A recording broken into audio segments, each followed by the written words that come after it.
I'm excited to be back to talk to you about sequence models. I usually start this lecture off by saying that I'm really lucky because I get to teach this topic that's very fundamental to understanding how to use machine learning for natural language processing and also other application areas. And the material that I'm teaching you today doesn't really change that much year to year. In fact, everything that I'm teaching you I could have taught pretty similarly 20, maybe even 30 years ago. The way we teach it is a little bit different, and probably some of the things I'll say will be a little different each year. But really, this is foundational stuff that underlies most of what you're going to hear the rest of the week. So it makes it easy for me because I get to teach kind of the same thing every year. But the good news for you is that we're now quite experienced at explaining this material. It's not hard to understand, and I have a lot of practice, and a lot of others have a lot of practice at explaining things like Markov models and hidden Markov models and the associated algorithms that go along with them. Out of curiosity, who here is already an expert in hidden Markov models? Okay, a couple people. How many people have seen them before? Yeah, that always happens, right? Everyone's seen hidden Markov models, and a few people are experts, but I think for whatever reason, it usually takes a few different expositions before this sinks in. It's, even though we've been teaching it for a long time and we're experienced at teaching it, there are a lot of little pieces you have to understand to really grasp these kinds of models. So hopefully today, more of you will feel a little bit more confident after the lecture. I usually also like to mention that the ideas that I'm going to offer you today are kind of a special case of a much more abstract set of tools that we like to use in natural language processing. And I wrote a book about this about 6 years ago. And a lot of the things that you'll hear throughout the LXMLS lectures over the next few days are tied together in this book. It's not completely up to date. It doesn't mention neural networks at all, which are now pretty important. But I still think a lot of the foundational ideas can be understood better using books like this. And if you're at a university, you can get this, often you can get this free through your library and print it out. OK, let's dig in. The first thing I want to talk about is Markov models. And the way we get to Markov models, the motivation, is to think about a piece of text that we want to build a model of for one reason or another, and just we're not going to say a lot about the text other than that we're just going to think of it as a sequence of symbols. So if you want to be really, really super low level, you can think of a piece of text as a sequence of bytes or letters or characters. Sometimes people like to think in terms of words. Either way, today I'm mostly going to think in terms of words because I think words are useful things when we talk about text. But you could be really hardcore and just say my document is a sequence of Unicode characters or something. Whatever your choice is for your symbols, let's call the set of symbols sigma. This is a classic thing in theory of automata and formal languages. And then I'm going to let sigma star denote the set of all sequences of symbols of any length. And so there are lots of them. Right? All the possible documents in the world, lots of these, infinitely many. And I'm going to put forward the idea that we might want to build probability distributions over this infinitely large space, sigma star. So this might seem like a crazy idea, but then you should remember that we build probability distributions over infinite spaces all the time. Right? Gaussian distributions put density over all possible points on the real number line. And so probability distributions over infinitely large discrete spaces, like sequences of symbols, shouldn't be too scary. Before we get there, though, here's a quick pop quiz. Since you're all experts in the fundamentals of machine learning after yesterday's lecture, am I being generative or discriminative? OK, I heard a confident answer, generative. I just want to make sure you guys have seen this, that you were exposed to this idea. Were you exposed to this idea yesterday?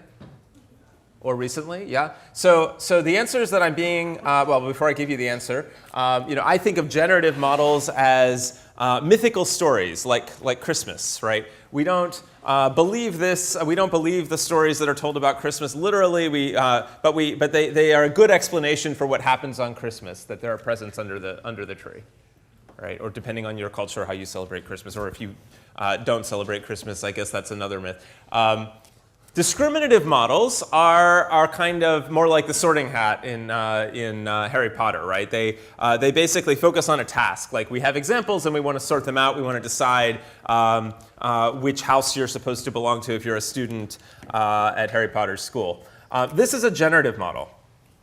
Today we're going to be entirely generative. We're going to focus on mythical stories about our data that we don't really believe, but that are nonetheless useful for reasoning about what we know and don't know about our data. So let's start off with some very trivial distributions over the space of all sequences sigma star. Really simple idea people often come up with is to say, if I want a distribution over sigma star, let's pick a max length b and say anything longer than b is impossible, because documents can really only be so long. Realistically, we don't read infinitely long documents, so just chop off at some max length, zero out the probabilities for the larger things, and then divide the probability mass over the shorter sequences up to length b uniformly, or however it makes sense. But that's now a finite set, and so we now have a distribution. And maybe we could use data to tweak it, but that's a starting point. Another possibility is to say, well, get some examples of sequences, find some documents, find some pieces of text, and give probability 1 over n to each of the observed sequences and 0 to all the rest. So this is like more refined than choosing a max length. Let the data tell us what the max length is, and just allocate probability according to to those examples that we've seen. And if you're already well versed in machine learning or probabilistic modeling, then you're going to immediately object to these and say, well, really the whole point of estimating these probability distributions is that we're going to have some probability that we can assign to anything that we've never seen before. We're not just going to say 0 to everything that's new and different. We need a probabilistic model family that's going to somehow assign probability even to those things that we haven't observed, even to those documents we've never observed, which is most of them, right? And then of course, once we have a model family, we're going to need algorithms for constructing that model from data. And so that's what this lecture is about: model families for sequential data. Or at least the first part of this lecture is just about modeling sequences. The second part is about modeling sequences with some more interesting more interesting assumptions about the data. By the way, I should have said this right at the beginning. Please interrupt me if anything isn't clear. I'm used to it. It's part of my culture. OK. So here's a model that's maybe a little bit more interesting than the one the silly ones I proposed at first. I always like to start with ridiculous models so that the interesting models I show you seem more clever.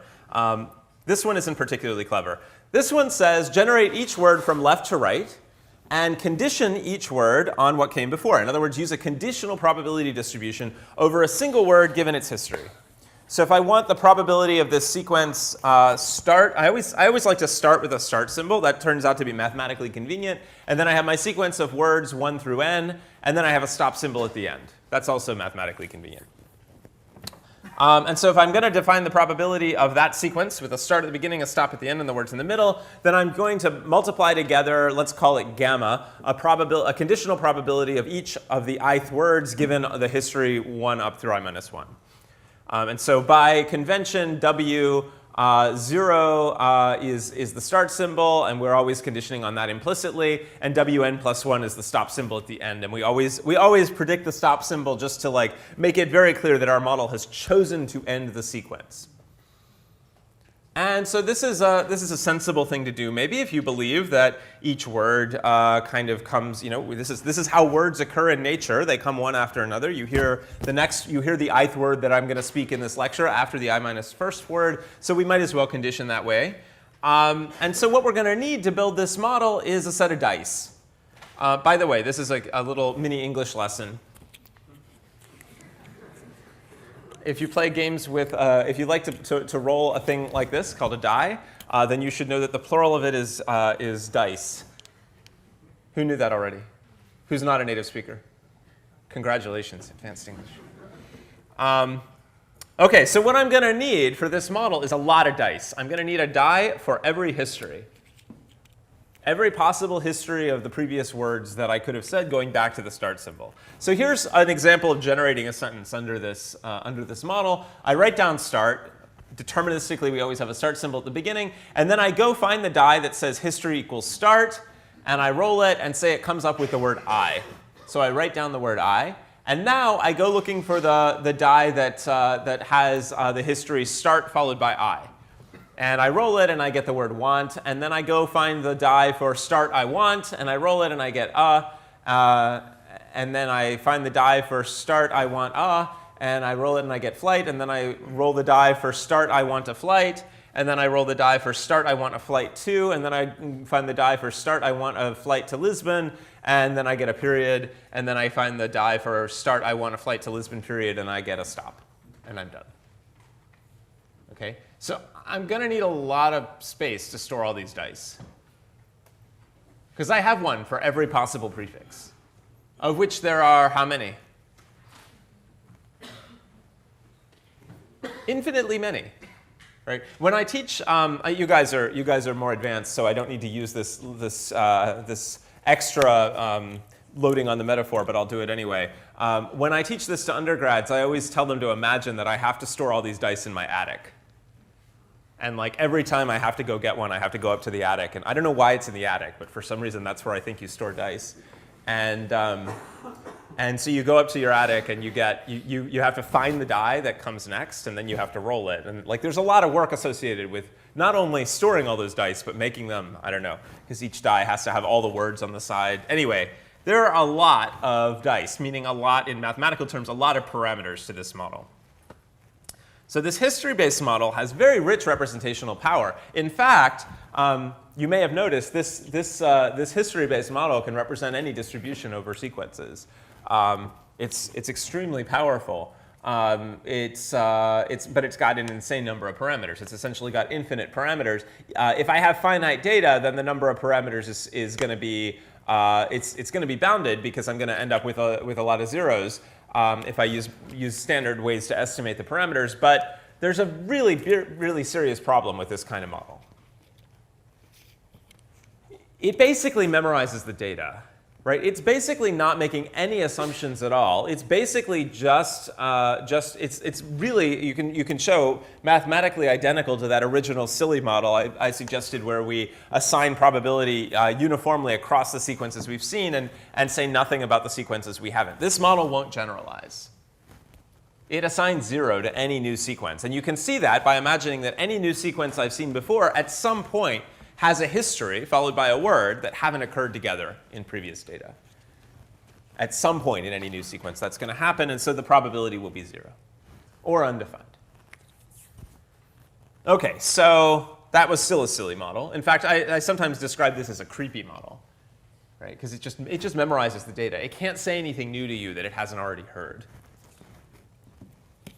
So here's maybe a better model. This is definitely a simpler model. It's called a bag of words model, also known as a unigram model or a 0th order Markov model. It says that instead of having each word depend on the history, I'm going to have each word not depend on anything and simply draw them independently of each other. So the expression for the probability of the sequence is simply the product of single probabilities of words conditioned on nothing, gamma of wi. So for this model, we only need one die. We don't even need to know the plural of die. And that die, I don't know why I always imagine it being very large, but like the dice in the model before, it has every word written on it on one face. So if you have 50,000 words in your vocabulary, then it's a 50,000-sided die. And I don't know, I think I imagine that has to be large because you have to write the word, you have to be able to read the words off of it. So if you imagine 50,000 sides, a word on each one, it's going to be pretty big. Anyway. This die only has 6 sides, but you get the point. You just keep rolling it. I want a flight. You don't condition on anything. You just keep rolling it, and you get the words in turn until you get stop, and then you're done. Very simple. You don't have to go up to the attic. You just have one distribution over words. And therefore, you have a relatively small number of parameters. This model has very strong assumptions, right? Every word is assumed to be independent of the others, so we can't fit the data very closely, but we can generalize. Number of parameters in this model? Number of words plus stop. Yeah. You have the probability for each word and the stop symbol, and that's all you need. If we see a sentence not in the training data, this is a trick question, what will happen? 0? As long as it has words that were in the data, it's not 0. It's not 0 as long as it doesn't introduce any words we didn't see in the data. So if people have worked with language models before, you might know that there's often a trick we use where we add a special word called the out of vocabulary symbol or the unknown word or UNC. And we estimate a probability for seeing a word that we've never seen before, usually by transforming some rare words in the training data to the UNC symbol. And then when we see an unknown word, we just kind of lump it together with other unknown words, and then we have a probability for it. And that's a way of making sure that even when we see a sentence that has new words, there's a non-zero probability. This idea of a bag of words is so important that people have made artwork out of it. This is an art installation called A Bag of Words.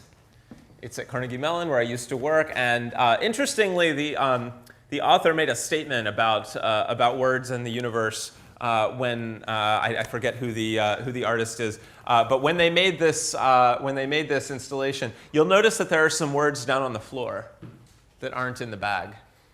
They were making a statement that these words are not important.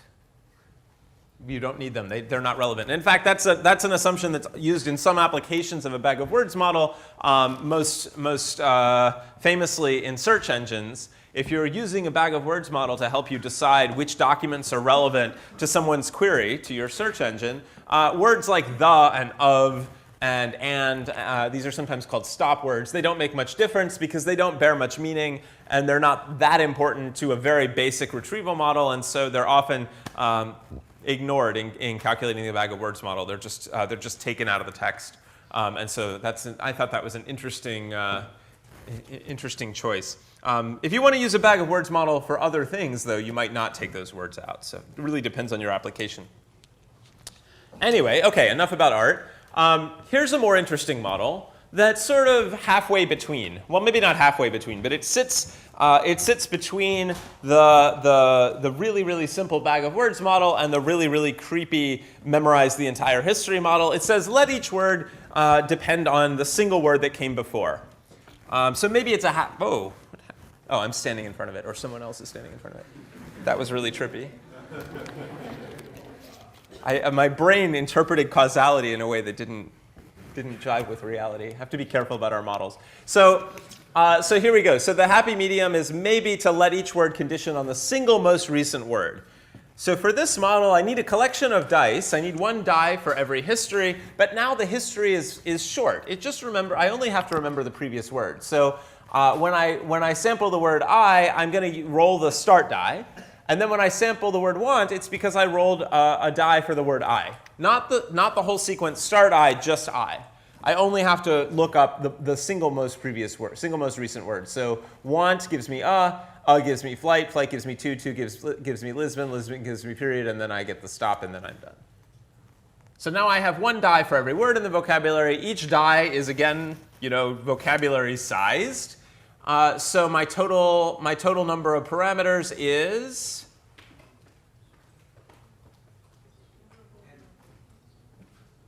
let's let V be the number of words in my vocabulary. How many parameters do I need for this model?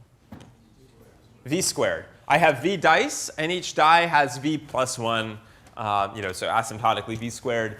Each die has V plus 1 parameters on it, including the stop symbol. This model makes a more interesting independence assumption. It weakens independence between words. It says that words depend on the word that came before and symmetrically the word that came after. Sentences not seen in training, well, it depends. If a sentence if a new sentence has pairwise, we call them bigrams, pairwise co-occurring words, that I've seen before and that I've given non-zero probability, then it's fine. But if it has any new bigram in it, then I might be in trouble. Typically, what people do when they build this kind of model is they smooth the probabilities. They add a small amount to every possible side of every possible die just to make sure that we never have a 0. So you can generalize this, as you might imagine. You can have mth order Markov models where you condition on histories of length m. There's a mathematical expression. And obviously, if you take this to the limit and you condition on infinitely large histories, you get back to the creepy history-based model. And then, if you push this all the way to the other extreme and condition on 0 previous words, you get back the bag of words model with fewer parameters. And so everything in between is possible.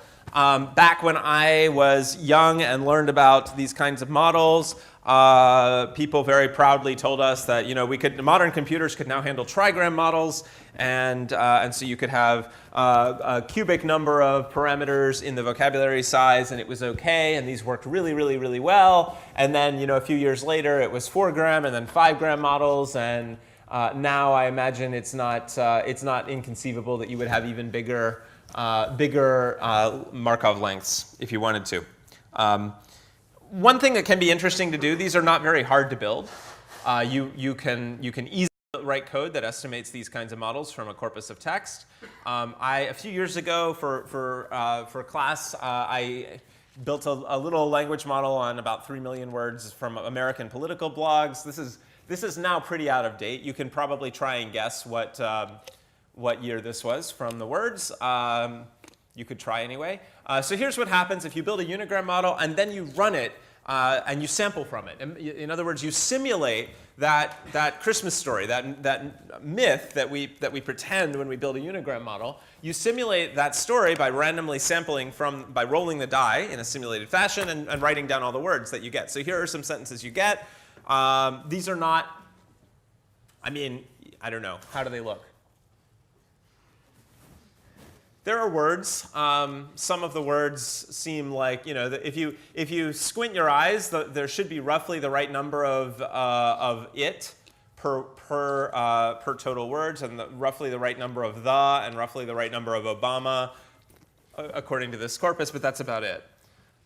If you go to a bigram model, you start getting something that like locally starts to look a little better. The lack of the Senator McCain hadn't keep this story backwards while showering praise of the kind of GOP weakness. Not grammatical, but a little bit slightly more coherent. When you go to the trigram model, it's kind of like if you were half asleep and the radio was on in the background, and these were the words they were saying, it wouldn't surprise you that much. As I can pin them all, none of them want to bet that any of them might be conservatism unleashed into the privacy rulebook, and when told about what Paul, it's okay, but it doesn't make any sense.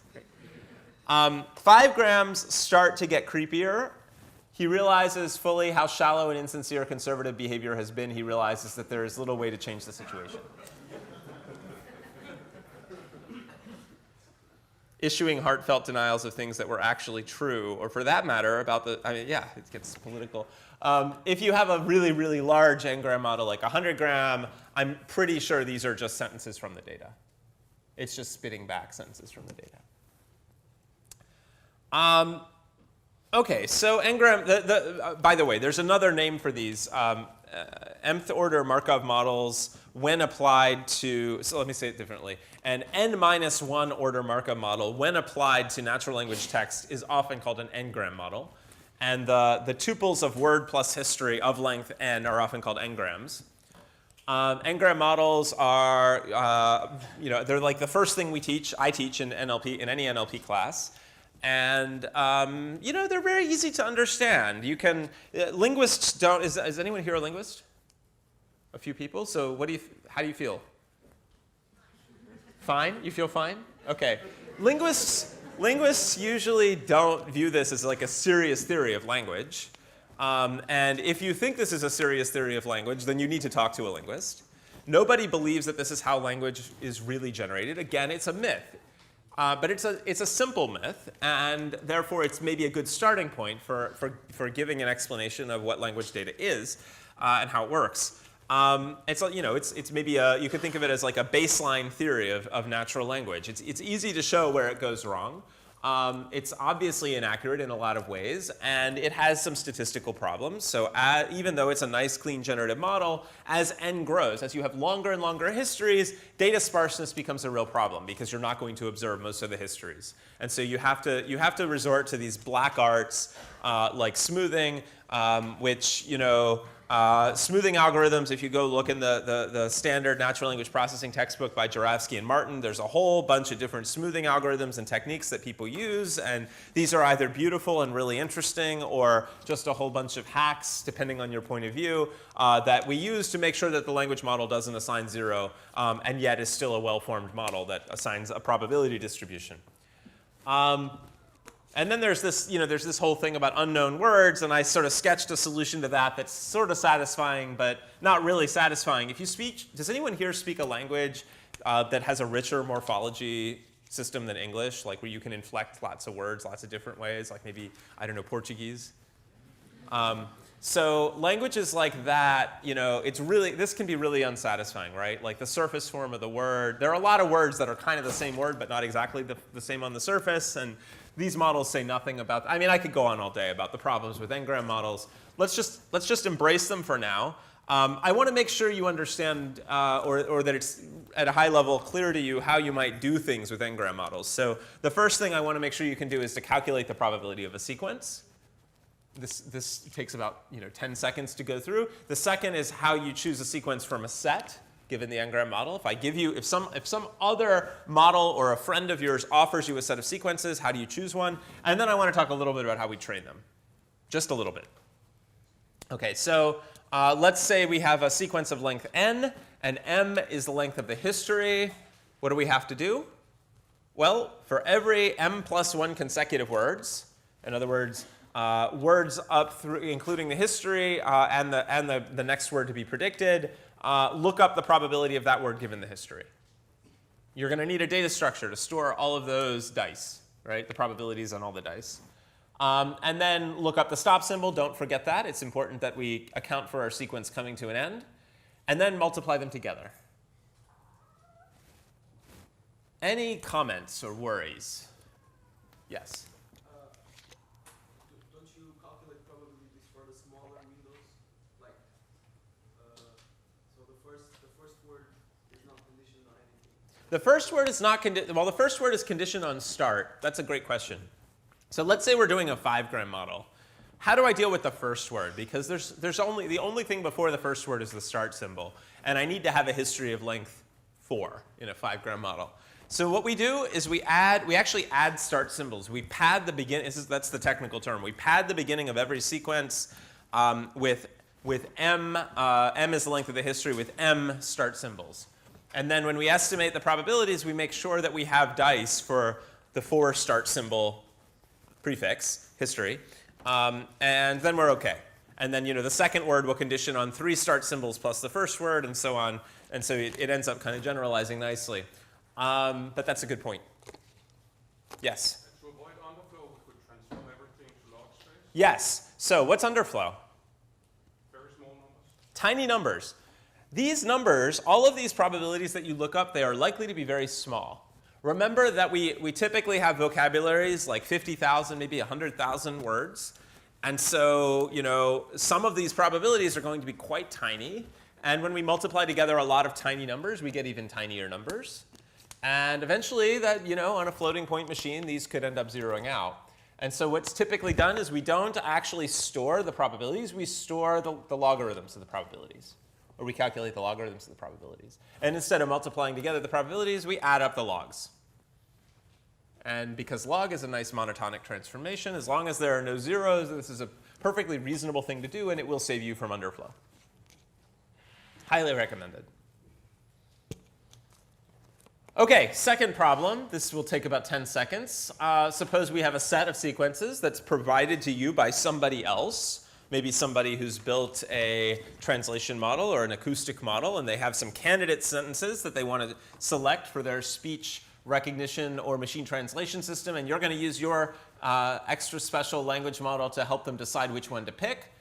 Simply calculate the probability of each one, and then choose the one with the highest probability. Maybe combine that probability score with a score that they give you. We'll talk more about that in a few minutes. And then training. Training n-gram models is super easy. You're probably familiar with relative frequency estimation or maximum likelihood estimation. Yeah, more people know that term. Maximum likelihood estimation for n-gram models, like other discrete distributions, is accomplished by calculating relative frequencies. So the maximum likelihood estimate for the probability of a word under a unigram model is just the frequency of that word divided by the total number of words.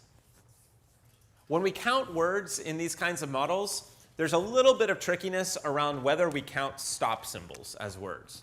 And in the numerators of all of these things, I am going to count the stop symbol as one of the words. Because I want to make sure I hold out probability for the stop symbol as a word that I can predict at any time, regardless of my history. So when I include the stop symbol as the next word, then I should also include it in the denominator. So when I say number of words, I really mean number of words plus stop symbols for the unigram estimate. And then the others are very similar, but because they're conditional probabilities, the relative frequencies of interest are the frequency of the conditioning event and the event of interest divided by the frequency of the conditioning event. So the bigram model, can I point on here? The bigram model has as the denominator the frequency of the thing on the right-hand side of the bar. The trigram model has as its denominator frequency the thing on the right-hand side of the bar, and so on. And in general, we can say that we can think of histories as events and say that we're going to divide by the frequency of the history. Make sense? Usually people find this very intuitive. In textbooks, you can find derivations proving that this is the right thing to do. In order to do that, you have to do a little bit of stuff with Lagrangian multipliers, and I don't want to take the time to do it. I think most people find this intuitive, and they trust me. OK, so all of that I could have told you 20 years ago. There are a few things that are worth saying about more recent developments. So of course, now we have when people invented n-grams, they didn't have the web. I know it's shocking. N-gram models are older than the web. But people started building n-gram models on more and more text as the web got bigger and bigger, and there was more data to crawl. And generally, the finding has consistently been that the more data you have, the better your language models get. And the less it matters that you're using an n-gram model, which is not a perfect model of natural language. So for the many applications that use language models, we can now get n-gram counts from massive amounts of data, and that's pretty cool. Of course, more data means that it's more expensive to build efficient implementations. So people have started using MapReduce architectures and building really powerful compression models specifically for language modeling, and people have written dissertations and books on these topics. But you can now build really efficient, really big language models really cheaply. And a lot of these correspond to open source tools. 7 years ago or so, actually a little more than that, I would say the first exciting neural language model that really is currently talked about came in 2003. But then there have been a few variations since then. So it's been a while now that people have started turning to neural nets and starting to use continuous word representations to represent the history, and maybe to represent the words too, usually the history, to define our distributions over the next word. And so in some cases, when people started using recurrent neural networks, they basically gave up on the idea of a finite history. And so this is sort of shocking and crazy that we have language models that can condition on the entire history, kind of like those creepy models before. And the fact that they're not creepy is sort of also shocking. And the fact that they can be estimated without having to worry about whether you've seen every precise history. All of these things are very interesting. If I had a few more hours, we'd talk about neural language models as well. They might get covered later in the summer school.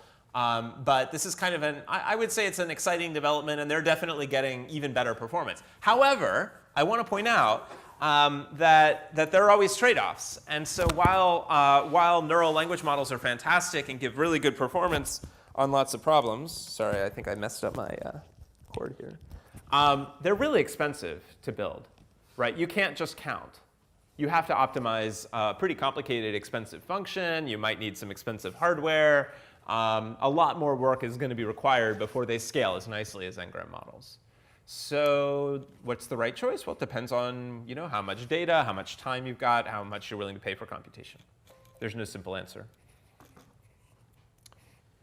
OK, so I didn't really tell you how these things get used, so I want to say a little bit about how we use sequence models before we move on to more interesting models.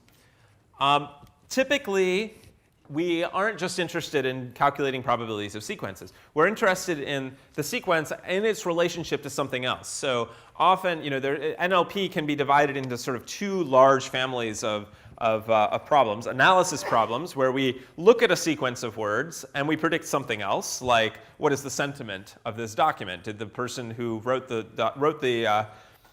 article, wrote the review, like the product or not? It's a classic one.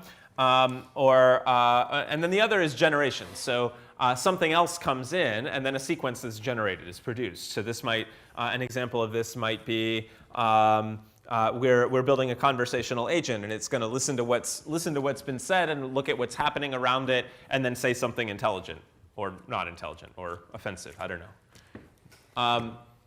Sequence models are useful in both of these scenarios, and I'm going to give you a high-level view of how you can think about this. Shoot, my animations are screwy. So there's a paradigm called the noisy channel, which is often used to talk about problems that we like to solve in NLP. And it's another generative story, but it's very abstract. So I'll tell it in the abstract form, and then I'll give you examples. The abstract form of the noisy channel model says there are two random variables, x and y, and they get generated in a particular way. The first thing that happens is we have a distribution over values of y, and we call this the source model. And I want you to think about the source model as like a model of how the universe produces beautiful things that are the desired output of our algorithm. So let's see. So the classic example of this is that what we're really interested in doing is translating some other language into English. And in the early days, this language was usually Russian in the United States because we had computers in the 1950s, and we were starting to think about how we might use them. And one of the things that naturally came to mind was to spy on our enemies. At the time during the Cold War, it was the Russians. And so let's let y be English, and let's let x be Russian. And let's imagine that we want to translate the Russian into English. And so the story that gets told here is that when people produce language, they begin by producing English. That's the source model. Produce a valid English sentence.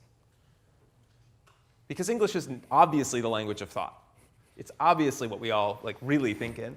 And then what happens is that the English goes into this blender-like machine called the channel that garbles it all up and puts out this stuff that looks like Russian. So Russian is really encoded English. Okay, nobody really believes this. It's just a useful, convenient story, and it's funny and memorable.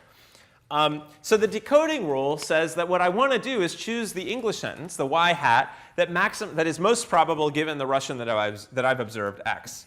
And so you can rewrite this using Bayes' rule as the y that maximizes the product of the channel probability, the y that generates the x that we saw, and is also likely on its own.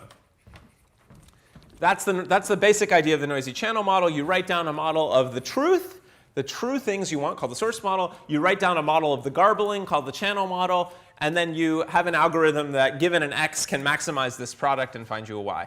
And this has been, people have built so many models on this for practical things based on this noisy channel paradigm. So speech recognition, machine translation, things like optical character recognition, correcting your spelling and punctuation, all of these things. You can look at the dates on these papers. This is kind of an old idea. 15, 20 years ago, this was just a prolific way to look at problems. And in every one of these cases, a language model of the kind I just showed you, an engram model, either on characters or words, was used as the source model. And then there was an interesting, more domain-specific model that told you how garbling happened. So in speech recognition, how do words, as written beautifully on the page, get transformed into sound patterns? Or machine translation was the example I gave before. How do beautiful English words, as written on the page, get garbled into weird Russian words or weird Chinese words? Optical character recognition says, how do words, as written in electronic form, get transformed into images, right? Into pixels on a screen, and so on and so on. You can also use sequence models in the channel, and you can find examples of this for problems like text categorization or language ID, where you believe that the truth is the label, right? The word, the document that you're observing, the first thing that happened was somebody chose whether to write a positive or negative review. And then given that choice, they garbled that and encoded the truth, positive or negative, into a set of words. Or they chose to write in a language, say German, and then they garbled that choice into words on the surface. And some of these problems are easier, some of them are harder. All of them were tackled at one point or another using sequence models. And then nowadays, sequence models have become, people are now positing sequence models as direct models. So no longer a noisy channel. Now you basically observe the input x. You have a distribution, we sometimes call it a conditional language model or a conditional sequence model, that generates y. And the decoding rule just says, OK, we don't have to use Bayes' rule at all anymore. We just have to search for a very likely y given x. And this is now being used extensively for dialogue and machine translation systems, in some cases with great success. OK, I would still say, in many cases, it's very hard to beat n-grams. They're fast to work with. They fit the data pretty well if you have a lot of it. And then, basically what I really like about them is neither of these things. It's that they're a nice starting point. They give you a nice clean model, and then you can start tinkering with. Once you have a model that sort of declaratively states the story that you believe about your data, you can go and you can add knowledge to that to those assumptions. You can add knowledge to those to the story that you've told about your data, and you can make it more interesting and more aware of the task that you're trying to solve or the domain that you're working in the case of natural language linguistics. So here's a really simple example of that. That's often forgotten, but I think it's a really beautiful thing. And it's helpful to get us to the next thing in the lecture. So circa 1990, probably before some of you were born, which is terrifying, people proposed something called a class-based sequence model, where you, instead of generating words conditioned on other words, you assume that each word belongs to a class. So a really simple example of this might be to say, all the days of the week, Sunday through Saturday, linguistically, they're kind of the same. They kind of do the same things. We expect them to occur in similar contexts. Let's lump them together and call that a word class, call it day of the week class. And we can do similarly for other words. Okay? And there are many choices we can make about how to cluster words together into groups. But the idea is that once you've put a word into a single class, you can instead build a language model on the classes. So that's my gamma class of word I given class of word I minus 1. Generate a sequence of classes. And then for each class, choose one of the words in the class. Okay, this is actually quite simple. Usually what people do is they discover the word classes from data using a clustering algorithm so that they don't have to think carefully about every word and what other words it should be lumped together. And once you've done that, you can build this kind of model, and it's quite straightforward. And it has a really nice advantage. Well, we'll get to that in a minute. Here's what it looks like. You start off and you choose the next class given start, and say it's class 53. And then you go pick up the class 53 die. And notice I now have red dice for this. These are different than the black ones. The black ones look at a history and say what class comes next. The red ones look at a class and say what word should I choose.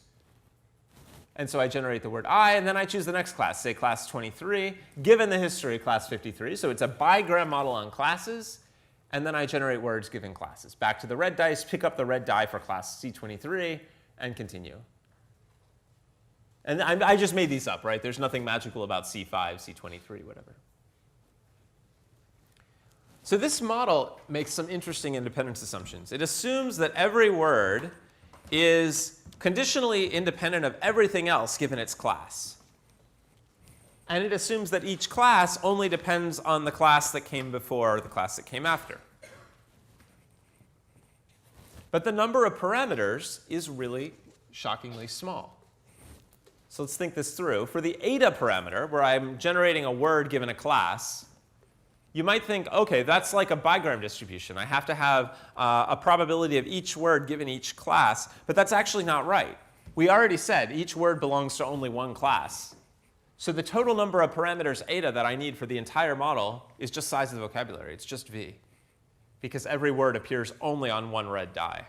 So if I sum up all the sides of all the red dice, I get the total vocabulary size, and that's it. Only V parameters for those. And then for the classes, well, let's say every class can follow every other class. It's going to be number of classes squared. But that's usually going to, the number of classes is usually going to be much smaller than the total vocabulary.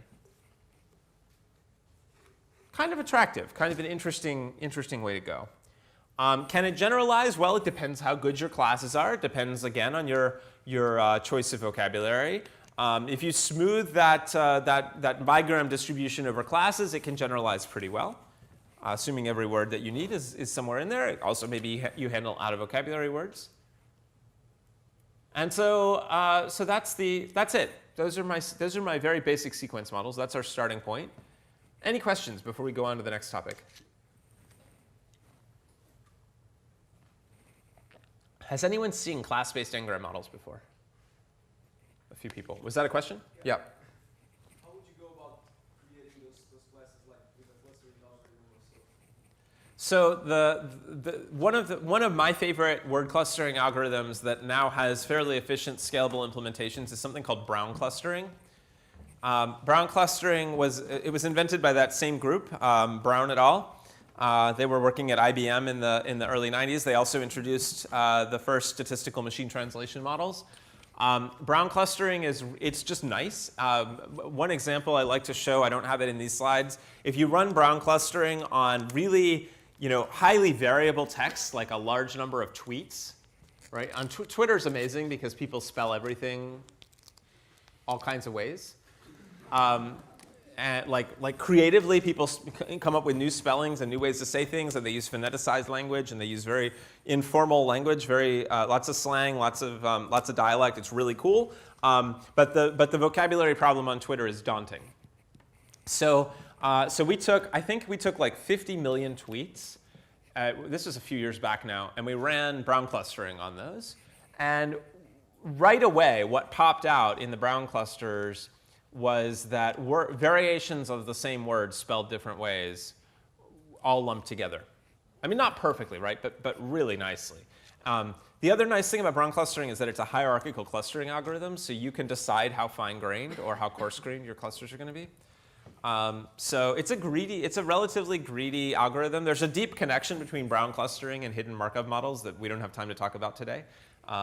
But yeah, that's kind of my default answer when people want a word clustering algorithm that will give them word classes that are, pretty good for language modeling. Brown clustering is a really nice solution. You can find various implementations of it. I think now people have spectral algorithms that make it really fast. I haven't followed that closely. There are other options too, of course. Okay, shall we do HMMs? All right, hidden Markov models. So here's the idea. It's a model over sequences of symbols, just like before. Okay, we're still building a distribution over sequences of symbols sigma star, but we're going to make a new assumption. We're going to assume that each of the symbols that we generate has associated with it some hidden thing that we can't see. That's why we call them hidden Markov models, called a state. And we're going to assume that the number of states, the set of states is lambda, and it's a finite set. And so what we're really going to generate, instead of just the sequence of words W1 through Wn, sandwiched between start and stop symbols, is a sequence of words 1 through n, along with a sequence of states, S1 through Sn, associated with each of the words. And the formula for the probability distribution over words and states together is given here. And it should look really familiar. It looks a lot like the class-based n-gram model that we saw a minute ago.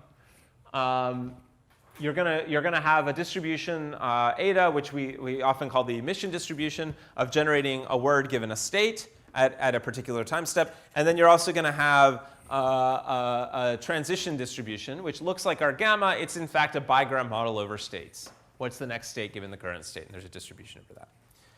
So remember, it's a joint model over both of these, the observable symbols and the hidden, latent, unknown classes.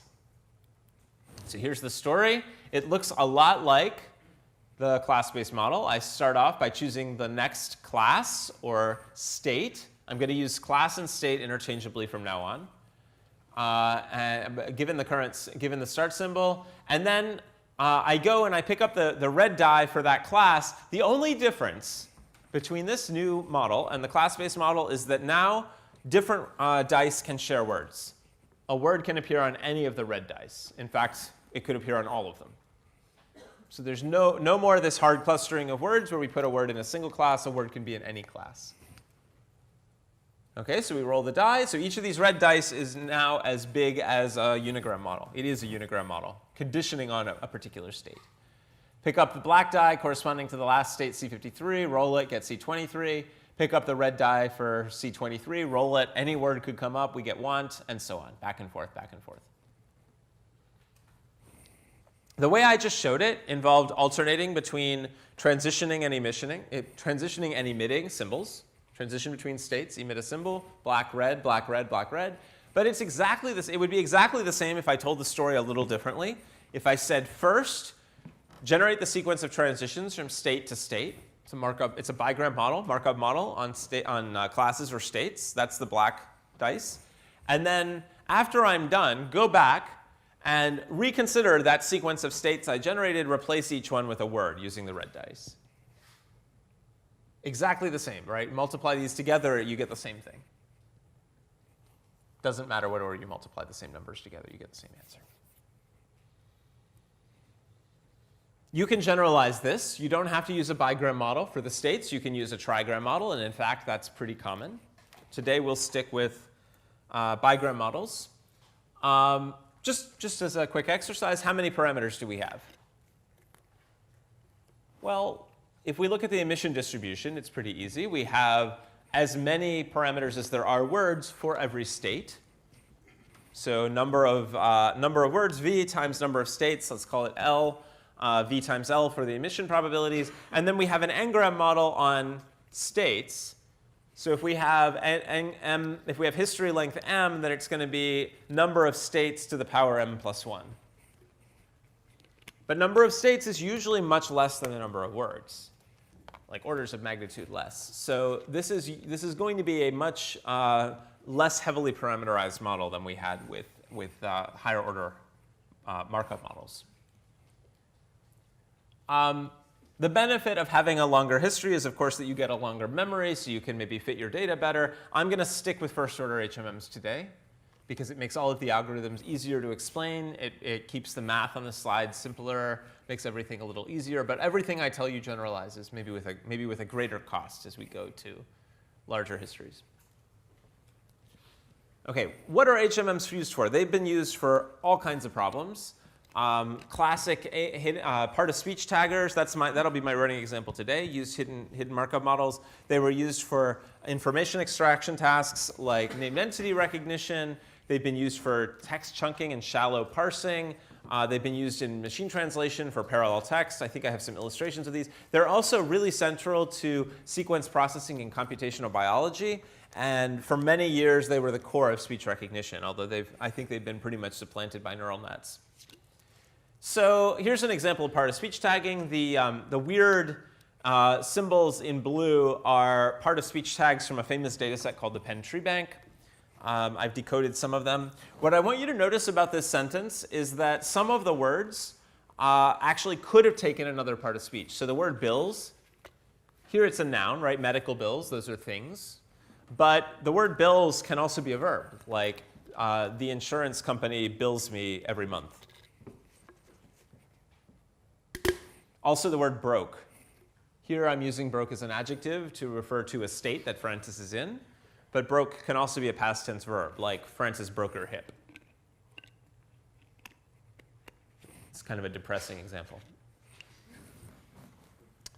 Named entity recognition is the problem of finding subsequences of text that refer to named things, named entities, like Commander Chris Ferguson and Atlantis and Kennedy Space Center.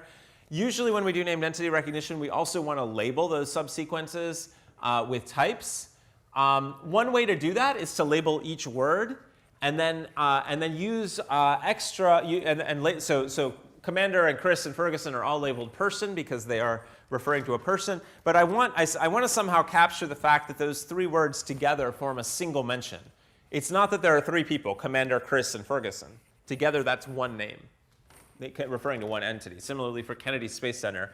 And so one way to do this is to encode the label within the label of the word. Don't just tell me what type it is. Also tell me whether it's the beginning of a new entity mention or inside an already started entity mention. So this is called BIO tagging. The words that are outside any named entity are just labeled O. The words that begin a new named entity are labeled B. And the words that are inside a named entity that already started are labeled I.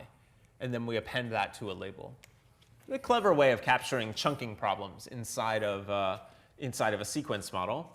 Why, by the way, is this a hard problem? Why isn't this trivial? There's a hint in this slide. Look at Kennedy Space Center. What's it named after? Say that again? That's right. Kennedy was a person, right? So we often name things after other things of different types, right? You can find this everywhere, that we name things after people. People get named after places. Atlantis is named after, like, it's a space shuttle, but what was it? It's like a mythical island, right? We name real things after things that never really existed. It's crazy. So named entities are hard. This is another classic use of HMMs. Here we have two sentences, one in English and its translation in German, or maybe the other way around. I'm not sure which came first. And what we can do is we can, what we often want to do as an early pre-processing stage in building machine translation systems is we want to align the words between the two sentences so that each word is linked to the words that carry the same meaning in the other sentence. So in this example, the word arc in English is mapped to its analog in German. And so we can accomplish this with sequence labeling by imagining that each of the words on the English side was generated by walking among the words on the other side, on the German side. The first few words don't have any analog, so they were all generated by a special null word. But then when we get to Noah's, we can say that we transition from the null word into the Noah's state. So now the German words are states. And we omitted the word Noah's in English. And then we transition to the next word and so on. And what we find is that this is a really nice way to capture, to discover word alignments if we build the right kind of HMM. So let's talk more about this HMM.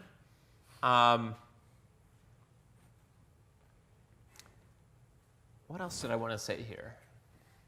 So the key thing that makes the HMM more complicated is that we have uncertainty about each of the states. When we observe a sequence of words, unlike the class-based n-gram model, we don't know which state generated each word. And sometimes we're interested in those states for their own sake. And we want to recover the most likely state sequence for the words. And that's what we'll do next. That's what the Viterbi algorithm is for. The rest of the lecture is really just sort of riffing on this idea of hidden Markov models and talking about all the different algorithms that follow if we make the assumptions in the hidden Markov model. And I like to go through all of these algorithms in detail because all of them have analogs for other more interesting models that might come later. And HMMs are they're sort of like the sweet spot between just simple enough that they can be a first example to learn many ideas, and just hard enough that it's non-trivial to work through the ideas, and you really have to think about how different variables relate. So I think that's the main reason why I believe it's worth spending the rest of today on HMMs. So the algorithms we're going to cover basically try to offer answers to these questions. So if you've already built your HMM and I give you a sequence, the first question is, can you give me the state sequence that's most likely to have generated this sequence of words under the model's assumptions? And then the second one is a related question, which asks, what's the probability of the word sequence? This would be really useful if we were going to use our HMM as a language model. If we were going to use it to score sequences of words, maybe to make a choice among candidates, like which one of these is most likely under the assumptions of the HMM, treating the HMM just as we would have an old n-gram model. Another question is, if I look at a particular word in the sequence, can you give me the distribution over states for that word, taking into account the context that it occurred in? The fourth one is something called the minimum risk sequence, which I'll explain later. It's a little bit complicated, and it builds on 1 through 3. And then, of course, this is a machine learning summer school, so the last thing we'll talk about is how do you estimate the parameters? How do you learn the HMM from data? And we'll consider two versions. One where you have the states and sequences to learn from, and the other where you have just sequences and you have to learn the states without ever having observed to them.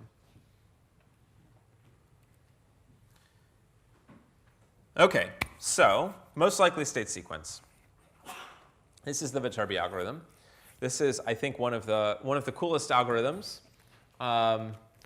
It teaches you all kinds of things. It's a great example of dynamic programming. It's also really important, I think, from a statistical point of view, because it helps you understand maximum a posteriori inference. So here's the problem in its mathematical form. You have an HMM, you have the parameters of the HMM, and you get a symbol sequence W. You get words. And your goal is to choose the state sequence S that is most probable given the words and the parameters.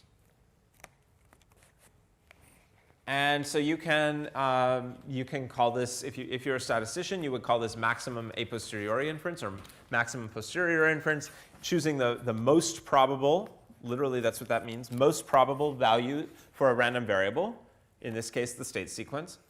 The computational view of this is that you're going to have to solve a discrete combinatorial optimization problem. And the shocking thing about this problem is that under the HMM assumptions, maybe it's not shocking because many of you have seen it before, the HMM permits exponentially many label sequences, exponentially many state sequences, but we can find the best one in polynomial time, and fairly low polynomial time at that. So here's my running example. This is a sentence that's a little bit contrived because many of the words in the sentence can take on different parts of speech. Some of these might be errors. So for example, I don't know how the word is can be a plural noun.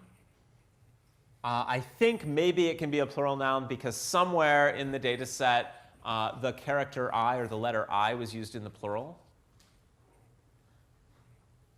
The plural of I is eyes, I guess. There might be errors, but in any case, we have the data we have.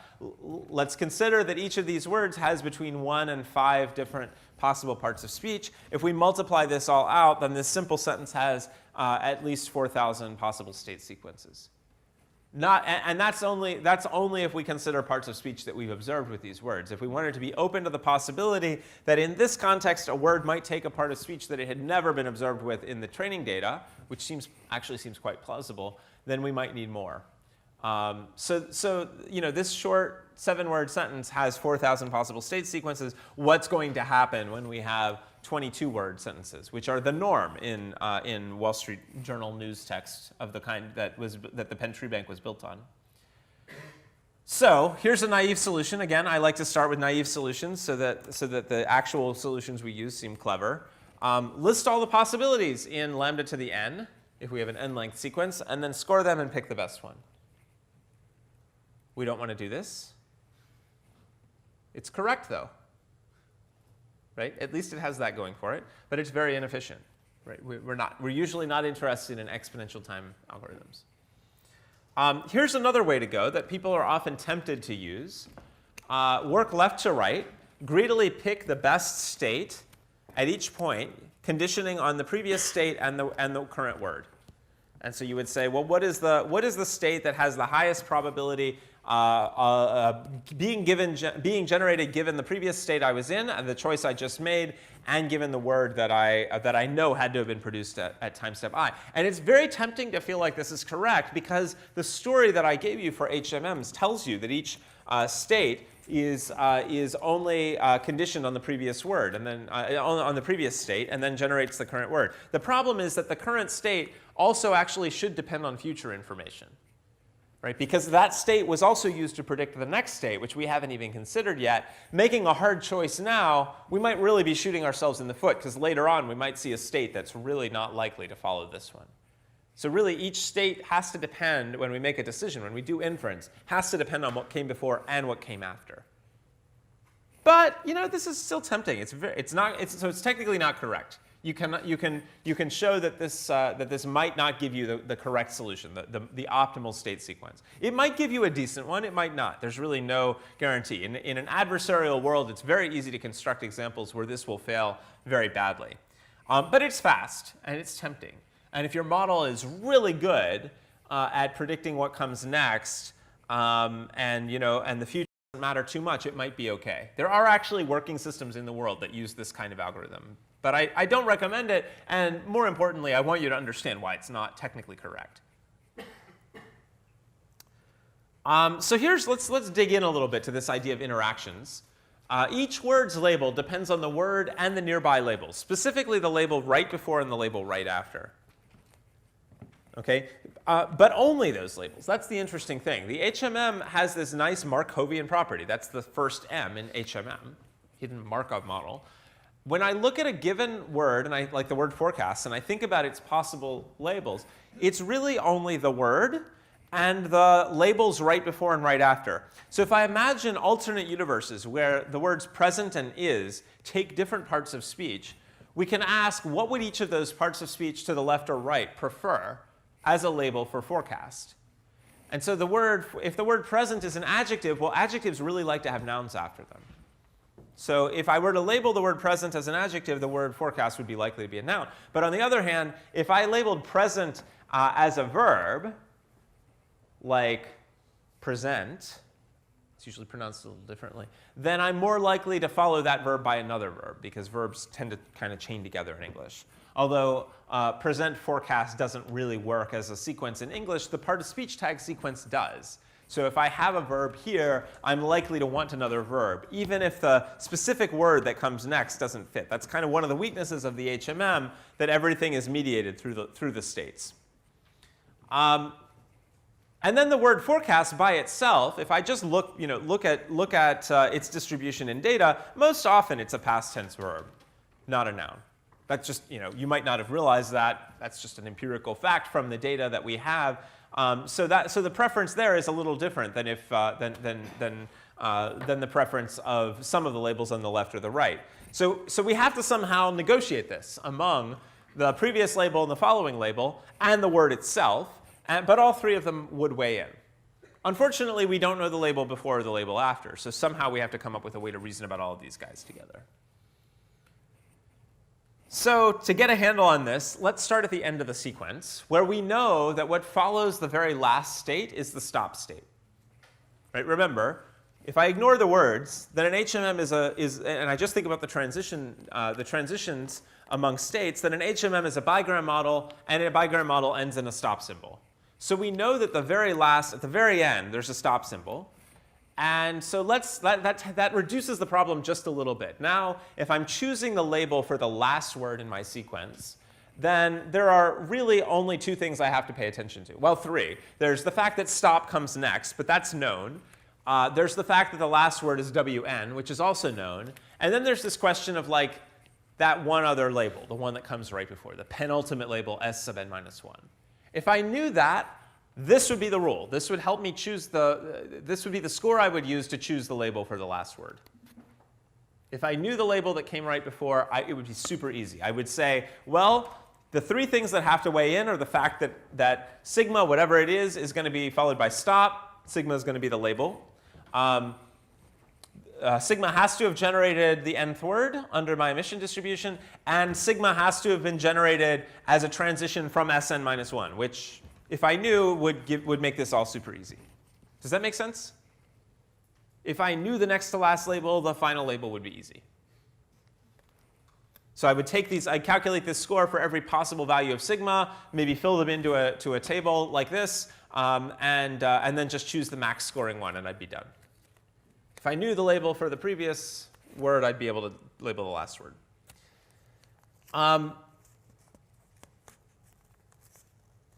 Interestingly, this goes a little farther. If I knew the score of every possible sequence, S1 through Sn minus 1, then I could easily reason about that last state.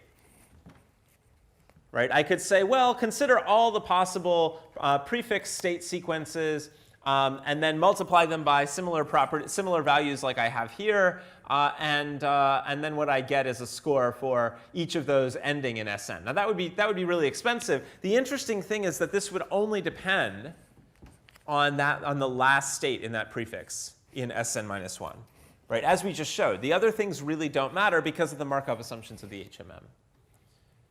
So what I really need is not every sequence of labels up till the second to last. What I really need is just the score of the best sequence ending in every possible label for the second to last word. We call these prefix scores. This is my this is like the core of the work that you have to do in the Viterbi algorithm. You're going to calculate for every prefix length ending in a particular position in the sentence, and for every final state in that prefix, what is the best score I could get? The others don't matter because I would never choose them. They would never win, right? So if I can do this, the argument is if I do this pre-calculation and I find for every prefix length and every final state of every prefix length the best score, then this pre-calculation gives me everything I'll need to finally make my decision. Yeah? So how do you deal with potential ties? Potential ties. So for the Viterbi algorithm, if you were to come up with two ways of doing it that are exactly the same, then you arbitrarily pick one. It doesn't matter because all you want is, the formal definition of the algorithm says give me an optimal sequence, and if there's more than one, then I don't care. There are more clever things you can do if you want to keep track of ties, but it's out of scope today. Good question though. In practice, it doesn't usually happen because these are, tiny floating point numbers. OK, so here's where we have to use some notation to give you the full algorithm. But I promise it's really simple when we actually get there. Let's assume that we already have the scores for all the prefixes of the current state. So I'm going to start at the end. I'm going to assume that I have all the scores for prefix length n-1 ending in possible last state in that prefix sigma prime. And I'm going to calculate the score for the prefix score for length n ending in state sigma by multiplying together four things. I know at the very end that there's got to be a stop that comes after sigma, so I have to take that into account. And I know that sigma has to have generated the last word, so I have to take that into account. This is all just like we had before. And then I'm going to say, well, there are a lot of different choices I could make about s sub n-1. Let's choose the one that maximizes, first, its own prefix score. So it gives me, it's representing a really good choice for labeling all the words up till now. And also, it's going to transition into the current state sigma with good probability. If any of these is 0, this score goes to 0, right? But I only care about choosing the single previous state that gets me to the best possible score for this particular last state sigma. That's the recurrence at the end. It's a little simpler at previous time steps. I don't have to worry about that stopping score. I only have to put in 3 things. So at a given point, I'm going to have an emission probability, and then I'm going to max over previous states using the prefix score for the previous state and also the transition. And this recurrence bottoms out at the start symbol. So at the very beginning, I don't have to worry about any previous score. I know that just before the very first state's S1, there was a start symbol. So I simply start off by scoring each of the possible first labels, first states for the first word by the emission probability of that word times the transition from start into that state. So while I started at the end, what really has to happen to do all these calculations is I start at the beginning of the sequence. Once I have the vector score 1 for every state, I can calculate score 2.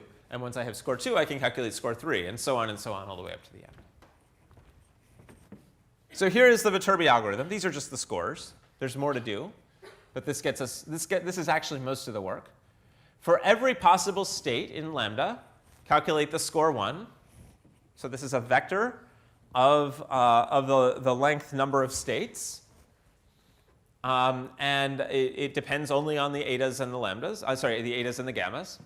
And then I continue for every time step through the sequence using the recurrence that the score for time step I depends only on the HMM parameters and the scores at the previous column, previous time step. And then there's a little bit more to throw in that transition to stop at the very end for the last score.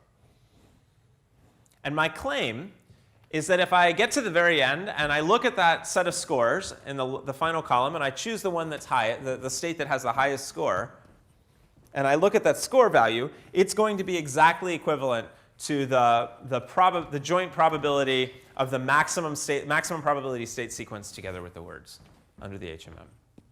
That's my high-level claim, that if you run this algorithm, you will get the score of the best sequence. Take a deep breath, because the next slide is going to give you the math that demonstrates this. And put on your glasses. This is kind of scary, but I want you to squint a little bit. Actually, take your glasses off, or squint, depending on your vision. What I want you to see is that all I'm doing in each line is I'm plugging in the recurrence. I start off by writing how we get to score sub n based on score sub n minus 1, and then I plug in how score sub n minus 1 is a function of score sub n minus 2, and so on and so on. And what you start to see as I do this many times, like down to here, where I'm considering the final 4 states, is that I have a max it's a max, and then it's a product. Right? It's a max of a whole bunch of things getting multiplied together. And what I'm really doing is I'm unfolding a whole bunch of gammas and etas that get multiplied together. If you look one line above, all I've done to get this max over the 4 symbols is I've moved all the maxes over to the left. And I can do that because of the distributive property for multiplication and maximization. So what I have up above, in the line above, is a max times max times max times max times max times. What I have here is one max over all the things on the left, and then a big product inside. And if I shuffle that around and I take it all the way to the end of the sequence, what I get, this is just the probability, a max over the probability of state sequences together with words, which was the HMM probability in the first place. What it looks like when you actually implement it is it's like filling in this big table. Okay, the rows correspond to the different labels, the different parts of speech, the different states. The columns correspond to the different words. And what you do is you simply use the recurrence, which tells you how to calculate each value in this column, and then each value in this column given the preceding column, and then each value in this column given the preceding column. In this case, I happen to have a lot of zeros, so the calculation ends up filling in the matrix in a pretty sparse way. And notice that the numbers get really tiny, right? 10 to the negative 20 or something. Really tiny numbers. I think these are real numbers from real data. I'm not 100% sure at this point. So that's cool, but I actually haven't given you the best sequence. I've only given you its probability. So we have to do just a little bit more work before we can recover the best sequence. Okay? Are we good? Is this more or less clear? I mean, I've given you the recipe. I've argued that it's correct. Hopefully, the slides will be online later. So if you want to go back and check me, you can. But basically, the Viterbi algorithm is rearranging this big max product calculation into a really sensible way. Instead of enumerating all the things under this max at the end and scoring each one, which we know would be expensive and naive, we cleverly rearrange all the terms so that we're doing max, then product, then max, then product, then max, then product. And each of those local maxes is stored. This is kind of the essence of dynamic programming, right? You do partial calculations that you then reuse to do the next calculation. OK, so let's think about what's missing. The score sub I of sigma is the score of the best sequence of length I, going up through word I, of states that ends in sigma. And so you could write it this way. You could say that it's the max over sequences S1 through Si minus 1 of the probability of S1 and W1 and S2 and W2 all the way up through Si equaling sigma and Wi. So for all prefixes of length I minus 1, followed by sigma, this is the best way to do it. There's a similar trick to what we used before. If I know what the state at time step I plus 1 is, then I can use the scores to choose Si. I can choose the Si that gives me the best, that gave me that best Si plus 1. So the solution is simply to keep back pointers. Every time I calculate one of the values in the table, remember what preceding value gave me the max in that cell. Remember, every single one of these involved a little maximization over the preceding columns. Remember which one was the argmax that got me here, and keep a pointer back. This is ugly. It doesn't look nice on the slide because pointers never look nice. But if you just remember the preceding state along with each of those numbers, then you can simply follow it back at the end. You choose the best value in the last column. It turns out there's only one. You follow its back pointer, and you trace back through the chart, and this will take you linear time in the length of the sequence. So here's the Viterbi algorithm with back pointers. Every time I take a max, store the argmax in a data structure analogous to the scores, call it BP for back pointer. And every time I calculate one of these maxes, I have this extra little thing. Just remember, write down in another table what the thing was that gave me the argmax. And then the back trace is really simple. You choose the last state first. You've calculated your whole table. Just think of that. Everything we did up till now was just pre-calculation to give you the numbers you need to make the choices. And then after all the back pointers are done, you choose the best state in that last column, maximizing score sub n, and then you just follow back. You say, OK, Sn minus 1 will be the back pointer for that state in that column. And then in general, the state at I minus 1 will be obtained by following the back pointer from the state you chose at position I. And you just work backwards. Here's another example. In this case, this is a classic ambiguous sentence. Time flies like an arrow. People know this one? So time flies like an arrow is sort of this metaphor saying that time flies. Like the verb is flies. Time is flying like arrows fly. But you could also imagine that this is an order. I'm telling you there are these flies. They're called time. There are these flies, and I want you to time them, just like you timed the arrow that I shot with my bow yesterday. And tell me how fast the flies go. Are they faster than the arrow? There's another one. There's another reading that there are special kinds of flies called time flies. And they like a lot of things, but one of the things they like best is this arrow that I have. Anyway, when you study language, you realize that there are lots of meanings that are not that your brain would never conjure up. But I guarantee you, your part of speech tagger will conjure them up if you allow all the combinatorial possibilities. And so, this is why we use HMMs, right, to avoid those ridiculous interpretations. So here, this is an example where I deliberately chose this example because either it's true or it's nearly true that the word arrow doesn't occur in the data set. The Wall Street Journal doesn't talk much about arrows. Someone can check this later if I made this up or if it's true. I'm not sure. But you could believe that my training data didn't have the word arrow, and so so I have to consider the possibility that arrow might be any possible part of speech, because I just don't know. So let's assume that I've smoothed all of my emission probabilities to allow the option for arrow to take any part of speech. And then the HMM will help me disambiguate by considering all the possibilities and then following the back pointers. I'm very likely to choose arrow to be a noun. I mean, all things equal, to be honest, if you see a new word in English, it's probably a noun. That's kind of the most open class of words that amenable to new creations, but not always. Actually, can arrow be a verb? What would it mean to arrow something? We do this a lot. We verb nouns a lot. OK. The Viterbi algorithm is an instance of a much more general idea that gets used a lot in NLP called dynamic programming.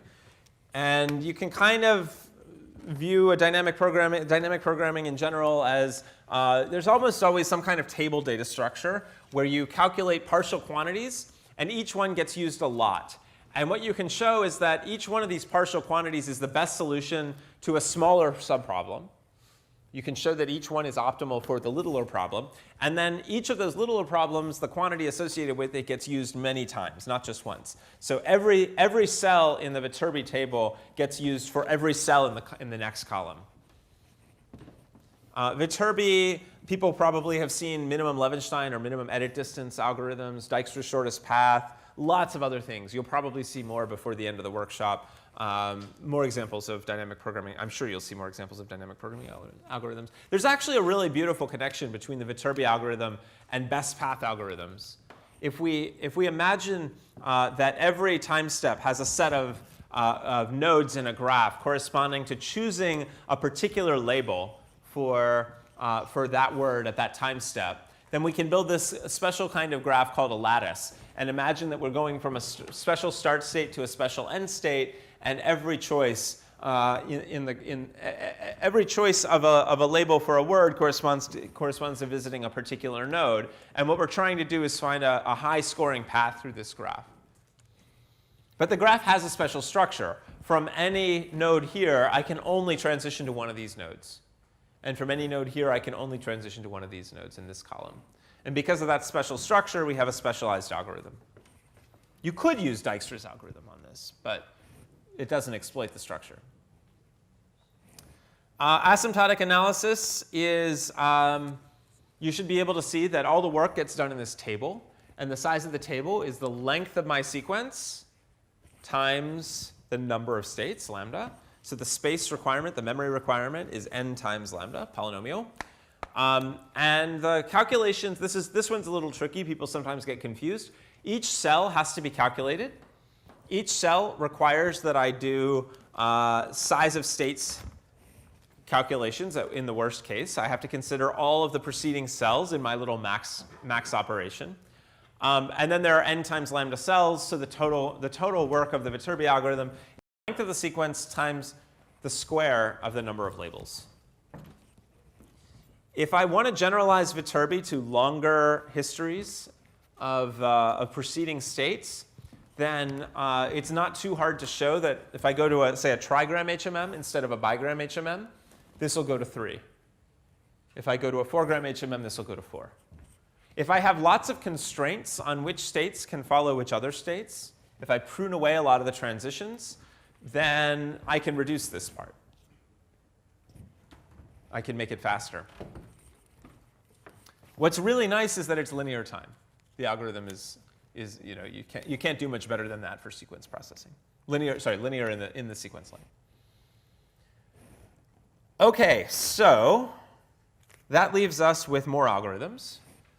If you understand Viterbi, then everything that follows will be hopefully not too hard. We're going to build on the dynamic programming idea. We're going to talk about a lot of other probabilistic quantities that are interesting. I promise we'll get to learning before the end of the day. And I think now it's about time for coffee. OK, because I want this to sink in and I want to make sure you know it really well, here's the Viterbi algorithm again. Remember, your goal in the Viterbi algorithm, also I have an ulterior motive. This will be really useful in a couple minutes. Whoa, it just got really dark. Someone's testing the coffee. There we go. OK. So remember that the Viterbi algorithm says you're given an HMM. You're given the parameters of the HMM, the transition and emission probabilities, denoted gamma and eta. And you're given a sequence, and your goal is to compute the best scoring sequence of states corresponding to that observation or word sequence. And so you start out by calculating a vector of scores, one for every state in position 1 of the sentence, using that first line. And then you use the recurrence to calculate a vector of scores for every other time step moving from left to right across the sequence. Every time you calculate one of these scores, you're taking a max, and you're also going to store the argmax, which is a state from the previous column. At the end, you do something similar but slightly different to account for the stop symbol. And at the very end, you get this score in the last column. And choosing the max score in that column tells us what we need to do to recover the full state sequence. So we pick that max score, and then we follow the back pointers back to the beginning and recover the sequence of labels for the words. So now you are experts in the Viterbi algorithm. Let's talk about some other things you can do. That was the first of 5 things I said I promised to talk about. The second one asks, what is the probability of the word sequence?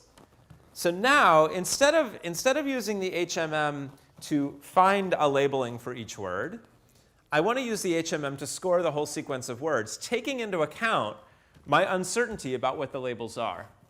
So remember, I only see the word sequence, right? I need to guess what the hidden states are, or maybe I don't want to guess. Maybe what I'm interested in is considering all of them. So I suggested before that this quantity is important if I want to use an HMM as a language model. So suppose somebody builds a really nice generation system that gives me candidate sequences to translate, let's go back to our translation example, a Russian sentence into English. And it gives me back, say, 1,000 different English sentences. And now my goal, and maybe with scores from the translation model, and now my goal is to pick one that's a good, plausible English sentence using a language model. I could use an HMM as a language model. In fact, sometimes people do. So if I want to consider each sentence, what score should I calculate? Later on, we'll find that this score, the probability of a word sequence, is important when we want to do learning, when we only have word sequences to learn from. But that's just foreshadowing. So here's the kind of interesting parallel. What we were doing before the coffee break was to find the most probable state sequence given the words. So we were considering this quantity P of S and W given the parameters of the HMM, and we were trying to choose the S that maximized it. And we said this is a combinatorial optimization problem, and we can use the Viterbi algorithm to solve it in poly time. And that's great.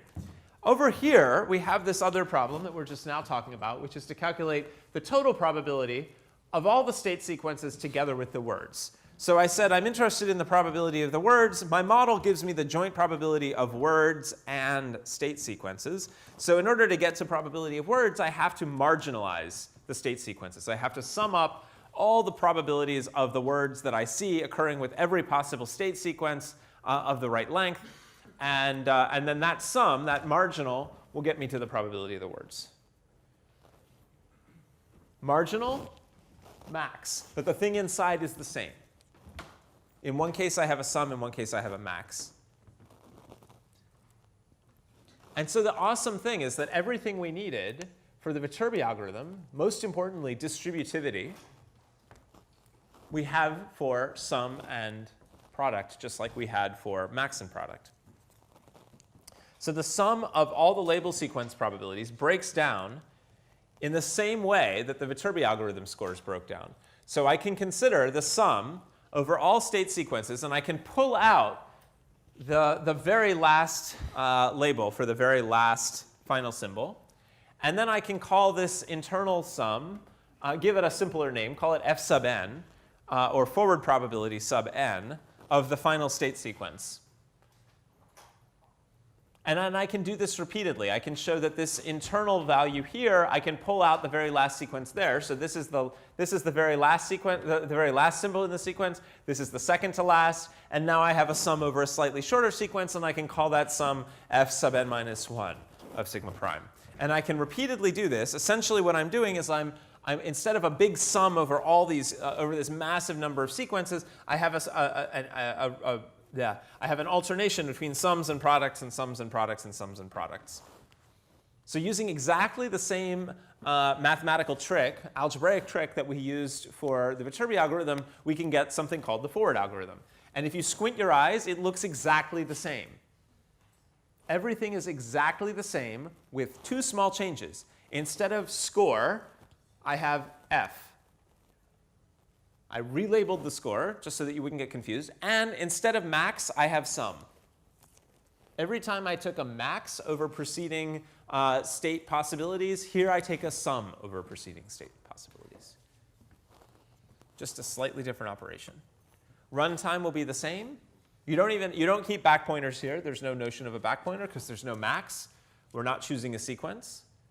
My claim is that if I run this algorithm using a recurrence structured exactly the same way and hinging on exactly the same parameters as I did for Viterbi, I can get the marginal probability of the words by taking the sum in the last column of my table. There's an interesting graph analog too. You can, if you know what a path sum algorithm is, asking if there's a score of transitioning from the start symbol all the way to the end symbol by walking through the graph for every different path, and I want to sum up over all those paths scores. I have a path sum algorithm. That's what the forward algorithm is. It's a specialized path sum algorithm for this specially structured graph. where each column transitions only to the next column. There's yet another view, which is kind of interesting. Nobody ever really, as far as I know, nobody uses this in practice, but it's worth knowing. If you write down the recurrences for the forward probabilities, then if you think of each forward probability as a free variable, there are number of states times length of the sequence n of these things, and you have exactly that many equations, and they're linear equations. So each of the forward probabilities is expressed as a linear function of the other forward probabilities, which means that if we have t linear functions in t variables, we can solve it by inverting a matrix. So that is one way to solve this problem. It is not the most efficient way. Nobody does it, as far as I know, but it's good to know, good to notice. Another interesting point is that our choice to walk from the left to the right in calculating this sum was arbitrary. I read from left to right, but some languages are read right to left. And so we could go the other way. So you can think of the forward algorithm as doing this pre-computation of partial sums from I equals 1 to n, each one involving number of states quantities. Each one is a sum over number of states combinations. Everything's the same, but we could start at the right. And we could organize the calculation the other way. There was nothing special about choosing to pull out the last state first. I could pull out the first state first and do the computation the other way. In fact, some people like to teach this other algorithm called the backward algorithm first. Pretty cool. Here's the backward algorithm written as a set of recurrences. It looks very much the same. There's a little bit of difference in what happens at the beginning and what happens at the end, because we're looking at the beginning or the end of the sequence. But modulo those things, it's very much the same. And at the end, you now take the leftmost column and sum up all the backward probabilities, and you will get the same answer. You can prove that you're doing the same calculations in a different order. Is anybody's mind blown? They won't admit it. Mine was when I first saw this. So they have the same answers at the end, but they give you different intermediate quantities. And we'll actually find some interesting uses for those intermediate quantities. Like now that I've given you forward and backward probabilities, I feel like it's irresponsible for me not to tell you all the things you can do with them, right? So here's a pop quiz. Could we have done that with the Viterbi algorithm? I don't know what you would call the backward Viterbi algorithm, maybe the Viterbi algorithm. Could you have done that? Could you have gone from right to left? So notice that the Viterbi algorithm and the forward algorithm were exactly the same, except one used maximize and one used add. Could we rearrange the calculations there in a right to left way and get this new Viterbi algorithm? Who says yes? Why not? I like the enthusiasm. There were like 7 people who said yes and 1 why not. Who says no? About 7 people. Why not?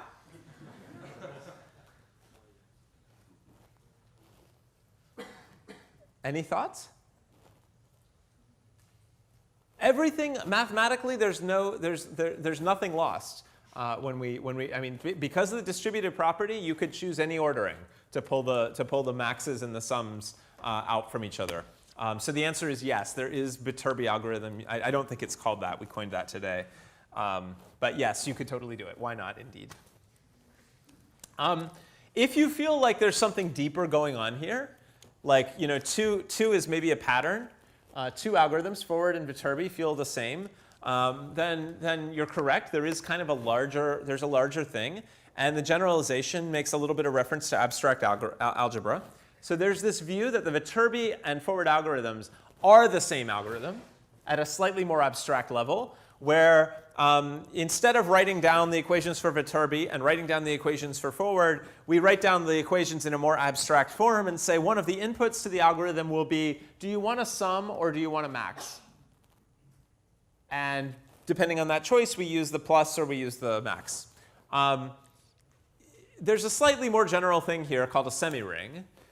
Semi-ring is a set of values and some special operations that obey some special properties on those values. I'm not going to, actually, maybe I am going to formally define this. Yeah. So The set of values has to include a 0, which is like an additive identity, and a multiplicative annihilator, and a 1, which is a multiplicative identity, and then 2 operations, which I'm going to put in quote marks, plus and times. Plus is associative and commutative, times is associative, and then times distributes over plus. That's the really key thing we've been exploiting today, that times distributes over plus. And that's what makes our algorithms really efficient for both maximizing and summing. So the 2 semirings we've seen, one is called the real semiring, and all the names of things are derived from the real semiring, which is the one that's most familiar and intuitive to you. The set of values in the real semiring is non-negative reals. 0 is 0, 1 is 1, plus is plus, times is times. That's why we call them that. Viterbi is very similar, but it replaces plus with max. And you can show that all the properties hold when you do that. It's just a different algebra. It's called a semiring, different semiring. But there are a whole bunch of others. So there's a Boolean semiring that you can use to determine whether the HMM can produce the string at all, without worrying about what the path state is. Just does one exist? You can count how many different valid labelings there are under your HMM using a counting semiring. You can, we talked about avoiding underflow before. When we multiply together lots of probabilities, what we really want to do is work with their logarithms. And you can convert everything into log probabilities and use what's called the log real semiring. In fact, that's what we usually do in practice to avoid underflow. And then there are others for getting the k-best label sequences.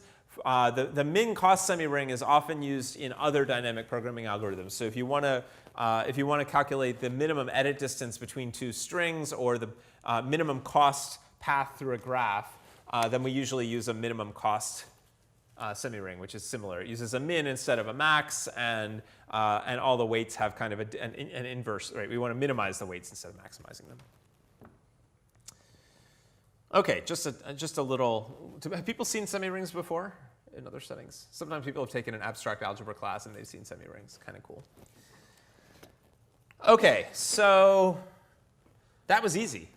If you know Viterbi, you can do forward. And if you appreciate forward, you can also do backward, which is another way to get the same thing. Now I'm going to tell you an interesting way to use the forward and the backward algorithms to get something else.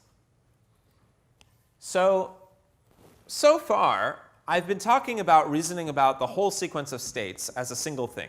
We either said, let's find the best state sequence, or let's sum over all the state sequences. But there's a more fine-grained view about the state sequence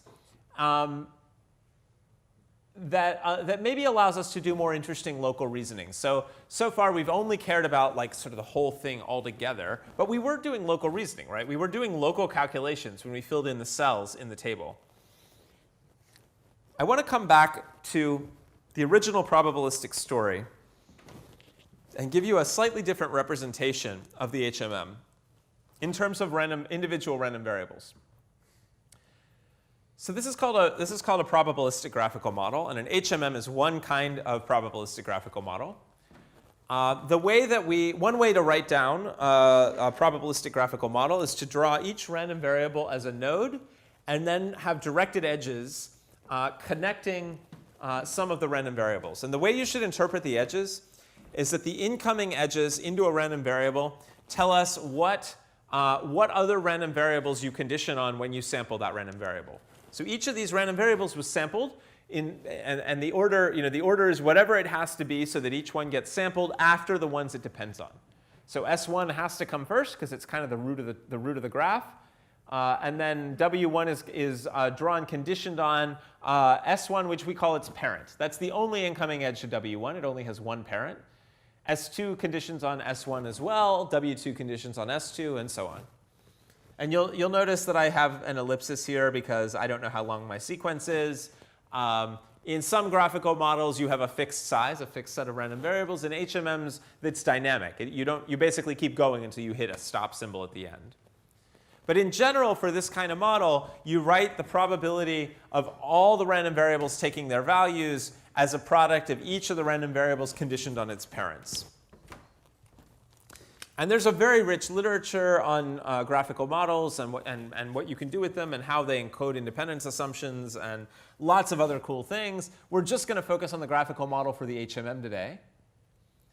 And what's implicit in this graphical model is the parameters. So in order to choose each of the states given its predecessor, we use the gammas, the transition probabilities, drawn in purple.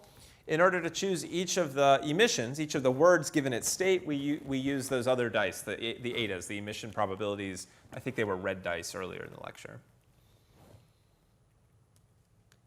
So if we go back and talk about the problems that we solved already, then we can use this graphical model notation with a little bit of augmentation to represent those problems. So the way I like to do this is to color in the nodes in the graphical model with different colors depending on what role they're playing within a given problem. So the first problem was to find the most likely state sequence. And so I've colored the nodes two different ways. So the words are all colored gray because we've observed them. Gray means I know the value of this random variable. It's fixed. And then the other random variables, the ones I want to give values to collectively, are colored in red. And so the goal of this kind of problem is choose values for all the red random variables that together maximize the total probability along with the evidence that we see in gray. And we have to respect that evidence. We can't change any of the words. They're fixed. So this is the problem of choosing some random variables values given others. Sometimes it's called a map problem, maximum a posteriori. I think I used that term before. The second problem we talked about, where we wanted to calculate the probability of W, I used blue for this. So here, the sequence of words is still gray. It's still fixed.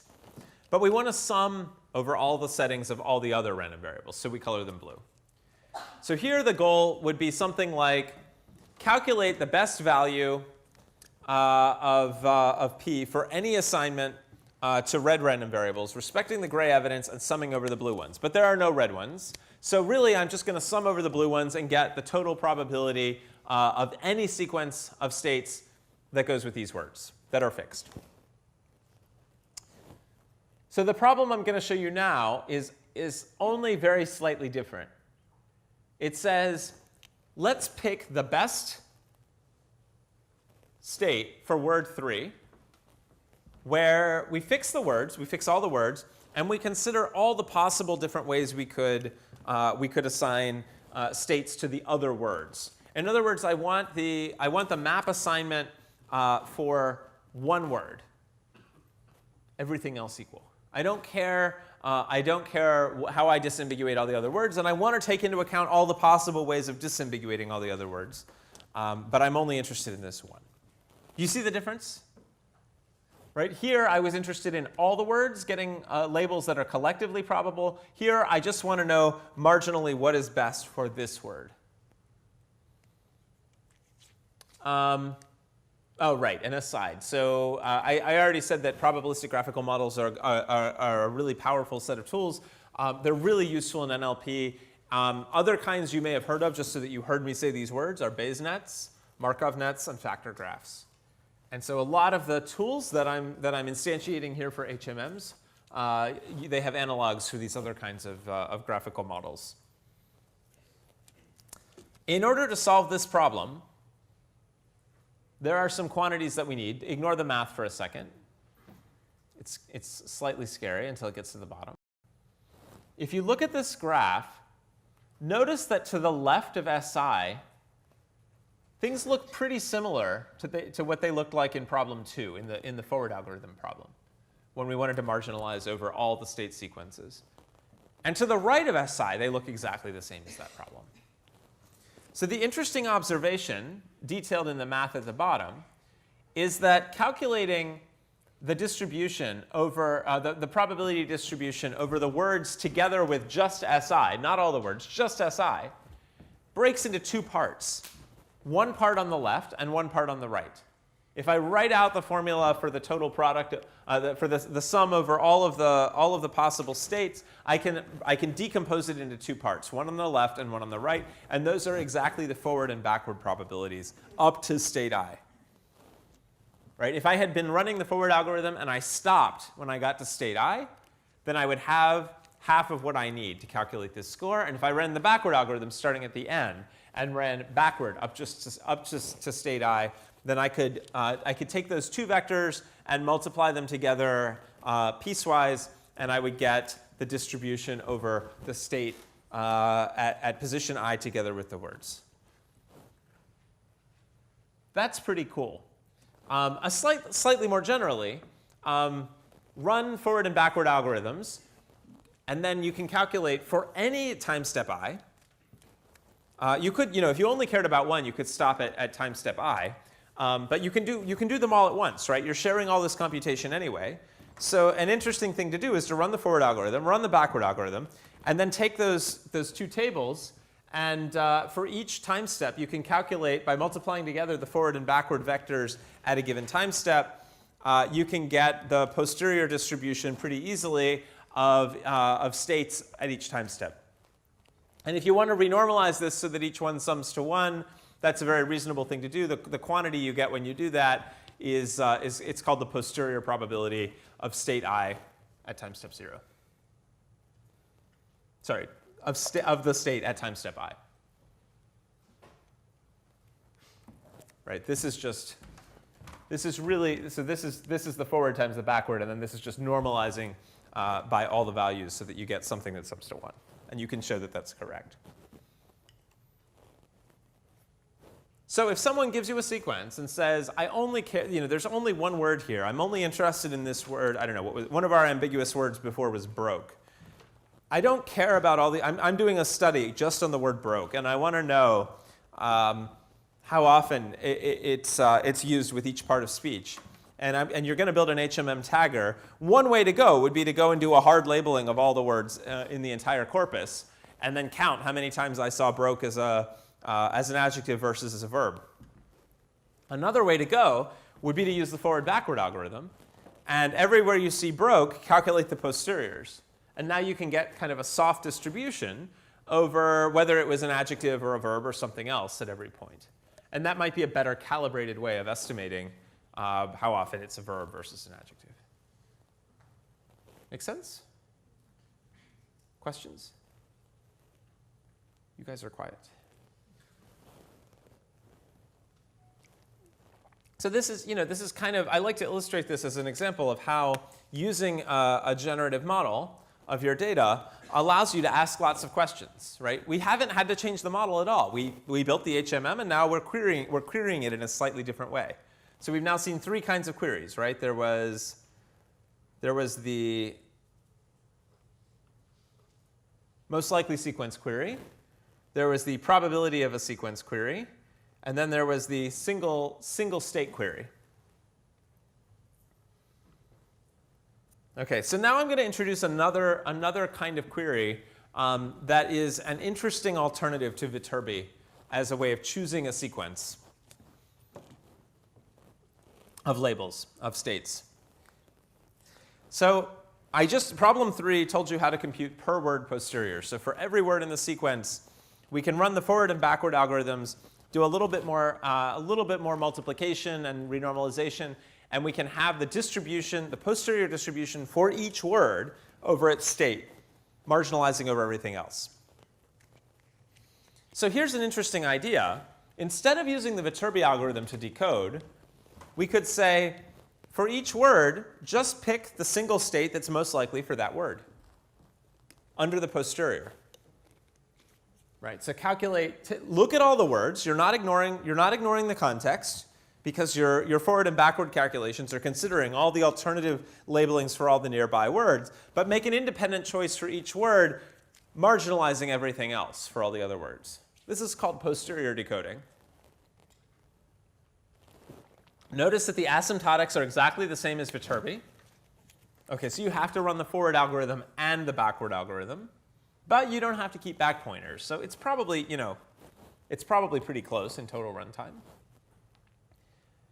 You multiply together forward and backward probabilities, and then you take the max of that product over states at each position.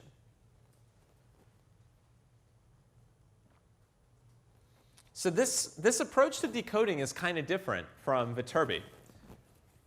It's exploiting the whole distribution over sequences to choose each individual label. right? You're letting everything else that's going on everywhere else in the sequence affect your decision in just in a different way. In Viterbi, we were letting everything else influence because the choice had to be one big joint choice over all the states. Notice Viterbi, you don't know anything about the Viterbi algorithm's choices until you've done all the pre-calculation and then done the entire backpointer following. Right? You can't, there's no point in the middle of the algorithm where you can stop and say, what's my choice? Here, we do the pre-calculation, and then you basically are making independent choices after you've done the forward and backward calculations. Quite different. It turns out they're both justified, and they give different answers. Okay, in general, they will not give you the same label sequence. And there's no real strong argument that one will always work better or one will work worse in a given situation. So it's good to know about both. It's good to try both if you have an HMM or a model like an HMM. Interestingly, there's kind of a paradox here. Posterior decoding, where you choose each state to have its most likely value conditioned on the entire sequence, it can actually give you an output that has 0 probability. Right? You might make a choice at position 7 and make a choice at position 8 that, given everything else, is quite likely. But where the transition from your choice at position 7 to the transition to your choice at position 8 is 0. You can't transition from this one to that one. Even though independently they're both good, it's not actually a consistent sequence. Is that bad? It depends. Do you believe your model? How are you going to evaluate your model? Maybe it's fine. So I'm not going to give you a simple answer, but I am going to give you a way to think about both of these in a unified framework that's useful to know about. So in order to get there, we have to introduce a notion of cost. So imagine that we're going to use our HMM to play a game. Okay? Instead of thinking about evaluating a system or testing your system, let's make it more fun and think about games. You're starting to see a theme in this lecture. We had dice, now we have games. So what's going to happen after you build your HMM, it's going to be given a new sequence, W. And you have to label the words using the HMM. And your label sequence S is going to be compared to a true label sequence. Okay, so before I give you the words, I'm going to, say I'm the dealer, I'm going to write down the true sequence S star. You're going to use your HMM. And then you have to pay me depending on how badly you do. The dealer always wins. The best thing that could happen is you pay me nothing. You're not going to win any money in this game, sorry. So you want to minimize the cost. Okay? Now, my claim is that before you see the words, your strategy is going to depend on how I define the cost. If I change the way I'm going to calculate the cost, you might change what your strategy will be. So we have to agree on this in advance. So here's one way to calculate the cost. It's called all or nothing. If you get the sequence wrong, you give me €1. Wrong at all. Any mistake. Okay? If your entire sequence doesn't match my entire sequence, you pay me €1. If you get it exactly right, you pay nothing. Who wants to play? Okay? In this case, if these are the rules, this is the casino you're in and you have no other choice, what should you do? Okay? I'm not going to prove this to you, but I'm going to give you a provable solution. If you believe your distribution, okay, if you trust your HMM, if you think it's well estimated and captures the world, the world well with its assumptions and its parameters, then you should use the most probable whole sequence S. You should bet on the single sequence that has the highest probability. And that's the Viterbi algorithm. If this is the game we've agreed on, you should bet on the best sequence you can. That is if your distribution were correct, then this would be the Bayes optimal choice. Okay. Now, here's a different game. This is called the Hamming cost. Suppose that we agree that you're going to pay me €0.1 for every word that you get wrong. But if you get a word right, you don't have to pay me anything for that word. Okay? So this is way more forgiving, right? It suggests that, that maybe what you should do is try to get as many words right as possible and not worry about the consistency of the whole sequence. You should think about each word as a unique problem that needs to be solved. Okay, so in this case, if you trust your distribution, notice the recurring theme. If you don't believe in your own distribution, then I don't know what to tell you to do, right? But if you trust your distribution, then you should choose the single most likely label for each word. So this is posterior decoding. You should say, well, there are other words here, and they might influence what's likely for this word, but the other words' labels are irrelevant to this choice. I'm going to marginalize them away. I'm going to consider that any of them could have happened with some probability, and they're all going to weigh in according to those probabilities. So the general framework that we're introducing here by talking about cost is called minimum Bayes risk. The assumption is that we have a really good estimated distribution. And if we have that assumption, then that leads naturally to this decoding rule here, written very abstractly. It says choose the S sequence that minimizes the expected value under our distribution of cost. So we trust our distribution. We assume that the dealer is choosing S randomly according to our model distribution or something very close to it. And so we should choose the sequence S prime that has the lowest cost with respect to something chosen randomly under that distribution. Okay, so choose the least offensive S in expectation if the dealer is random, or the annotator is random. If the cost function is all or nothing, then you can show that you'll get back the Viterbi algorithm. You'll get the map problem or problem 1, and you should do Viterbi decoding. If the cost function is Hamming cost, you'll get back posterior decoding. Okay, and you can show that if the cost function is a sum of local costs, so if it decomposes into a single cost at each word position, then by linearity of expectation, you can simply do a local choice for each of the words. That's why for the Hamming cost, you can basically make, after you do forward and backward calculations, you can make each decision separately from the others. Make sense? Okay, so knowing about cost, taking cost into account is an interesting idea.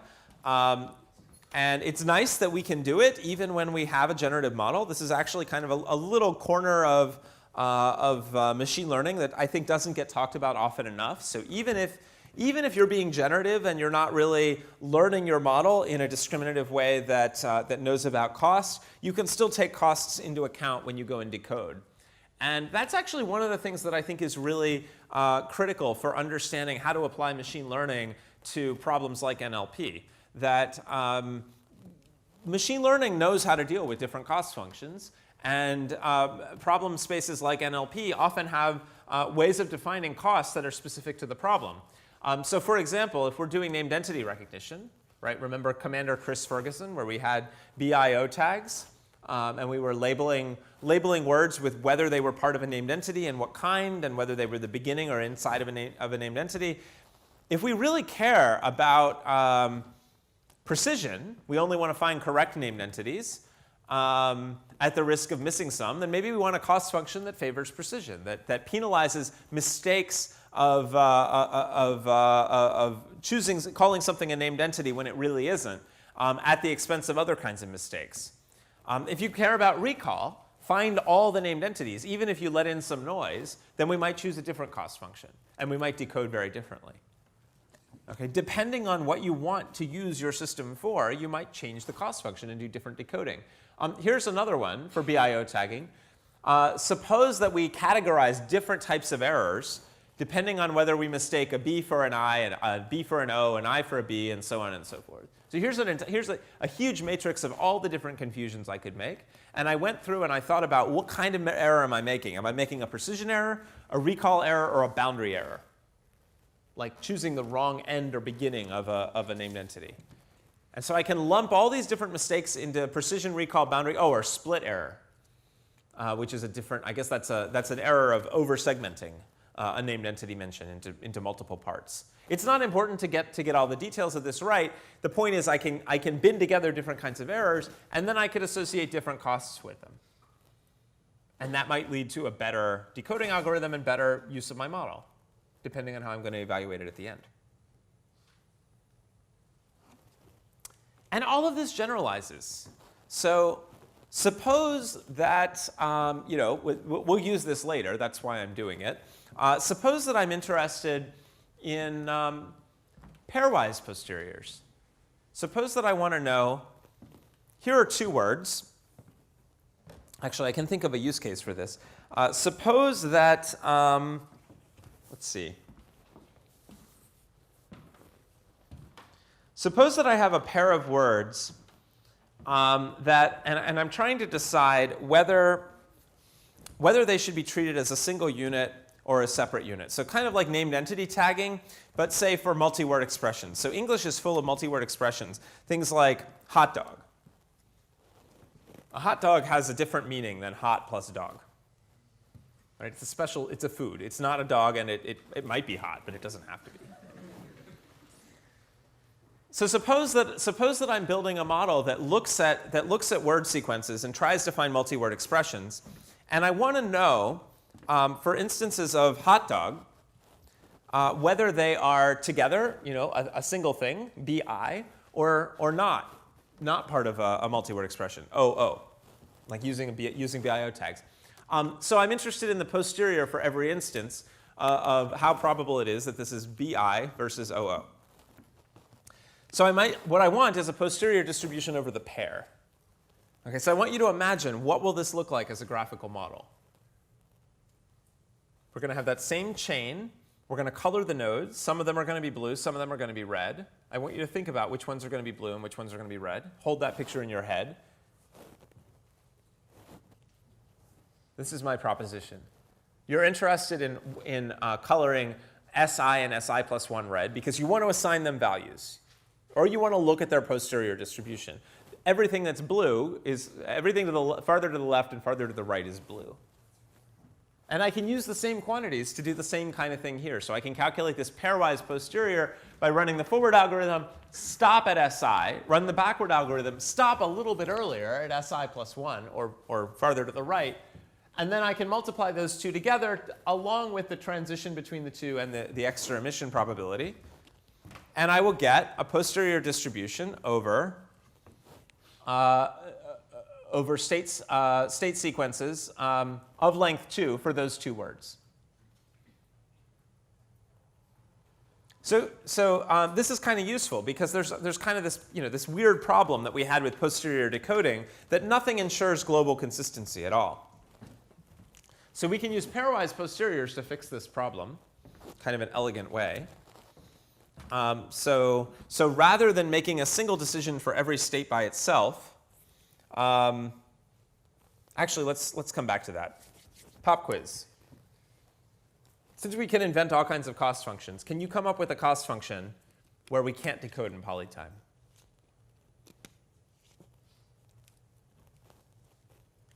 So the cost functions we saw so far were you have to get the whole thing right, or you pay €1.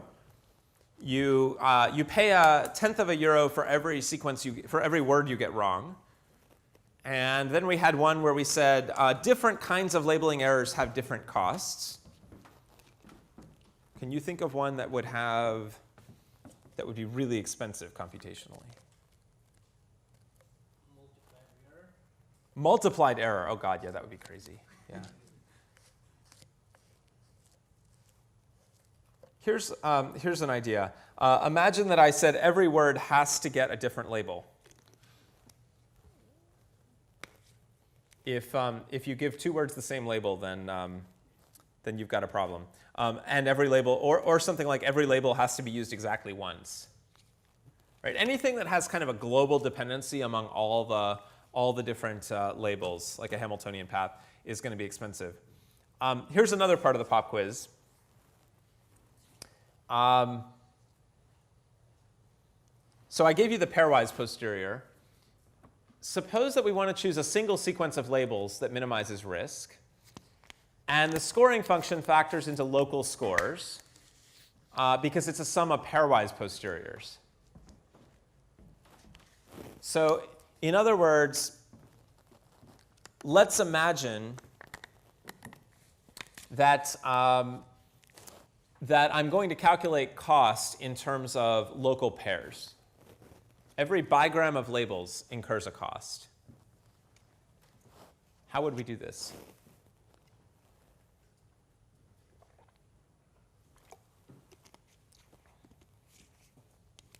So we know how to get the posteriors. It was sort of this like variation on doing forward-backward calculations and calculating posteriors for every pair. How would we do it? What I want you to see is that pairwise local costs, or if I calculate the expected value of the cost at each, for each choice at each position of pairs, those are kind of like transition probabilities, right? Back when we did the Viterbi algorithm, we had this really nice dynamic programming approach to finding a sequence of labels such that the product of local transitions was high. Now what we're interested in is getting a sum of local scores, and we want that sum to be low. But that shouldn't really scare you, right? Minimizing a sum versus maximizing a product. This is just a difference of semi-ring, right? We saw semi-rings before. We know that similar calculations can be done even if we change the algebraic operations that we plug in. So the idea is that you're going to calculate these quote-unquote transition scores, which are local expected costs for each choice of local bigrams. But now you're going to minimize their sum with something like the Viterbi algorithm. The transition score is going to be this local expected cost, and there's no emission score. So this is called pairwise minimum Bayes risk. First, run forward and backward. Use posteriors to score all possible label pairs for adjacent words. And then use something like the Viterbi algorithm, but with a min-cost semi-ring and no emission scores, to find the best scoring consistent labeling. So this is a way to get a sort of pairwise factored cost. But basically, if you want to do minimum risk, any kind of minimum risk decoding, it's going to require, for it to be exact and efficient, you're going to need a cost function that factors very locally, right? That you can break down into local decisions, like the ones we showed.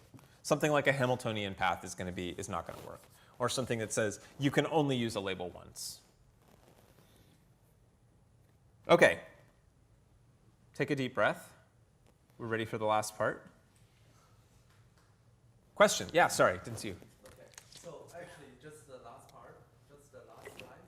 So I didn't get quite well here. Yeah. So you mean in this loss function, basically at each step, you consider the label. I mean, yeah. In each step of your computation. So basically, in your semi-ring function, you actually, instead of only consider the sequence, you also consider the label. That's what you mean? Basically, use the mean cost. Yeah. So I think you should think about it just like in Viterbi. We also consider the labels, right? We considered a score for every prefix ending at each point with a given label, right? We're going to do exactly the same thing. The difference is that now the score is going to be what's the minimum cost way of getting to this point, minimum expected cost way of getting to this point in the sequence with this label last. By label, I mean ground truth label. No, you don't know you're decoding. You don't know the ground truth labels. Okay. You don't know what they are, but you're reasoning about what they might be probabilistically, implicitly. Yeah. Yeah, minimum risk minimum risk decoding is a decoding algorithm. You don't see what the dealer has. You're trying to minimize what would happen in terms of your cost, assuming that the dealer is going to choose randomly, but you don't know what they're going to choose. Good question. Okay, so now in the final, what do we have, 30 minutes? We have 40 minutes, awesome. Since this is the Lisbon Machine Learning Summer School, we should do some machine learning. So let's talk about learning algorithms for hidden Markov models. So the typical starting point is that we have some data to learn from, and we're going to assume that we know how many states there are in the HMM. And there may also be some constraints on the states, like you can't transition from one state to another. So for example, if you're doing BIO tagging, there's usually a constraint that you can't go from O to I. It doesn't make sense to put an I after an O. You have to be in a B before you can get to an I. We're not going to worry about that right now. We're just going to assume that we sort of, all things equal, we allow transitioning from any state to any other state. And then there are two important versions of the learning problem, and it's really important that you know which one you're trying to tackle because they're very different. The first one says we have complete data, and we have example pairs of words together with their states or labels. And the other one says is the unsupervised version where we only have words. And I want to cover both of these. I'm going to start with the supervised one. It's much easier.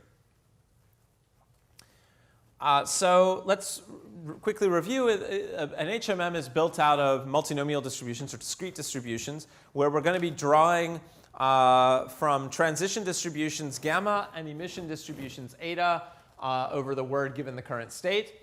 And given that these are sort of very familiar kind of distribution in statistics, there's a very straightforward way to go about estimating these distributions if we have complete data, called the maximum likelihood principle. It says choose the parameter values that make the data that we have as likely as possible.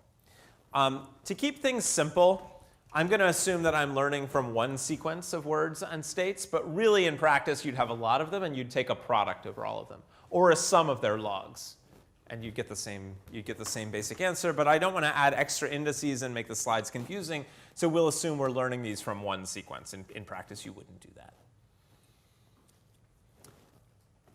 Because of the way that the HMM is defined, we have a really nice property that makes it very straightforward to estimate each of the transition and emission distributions.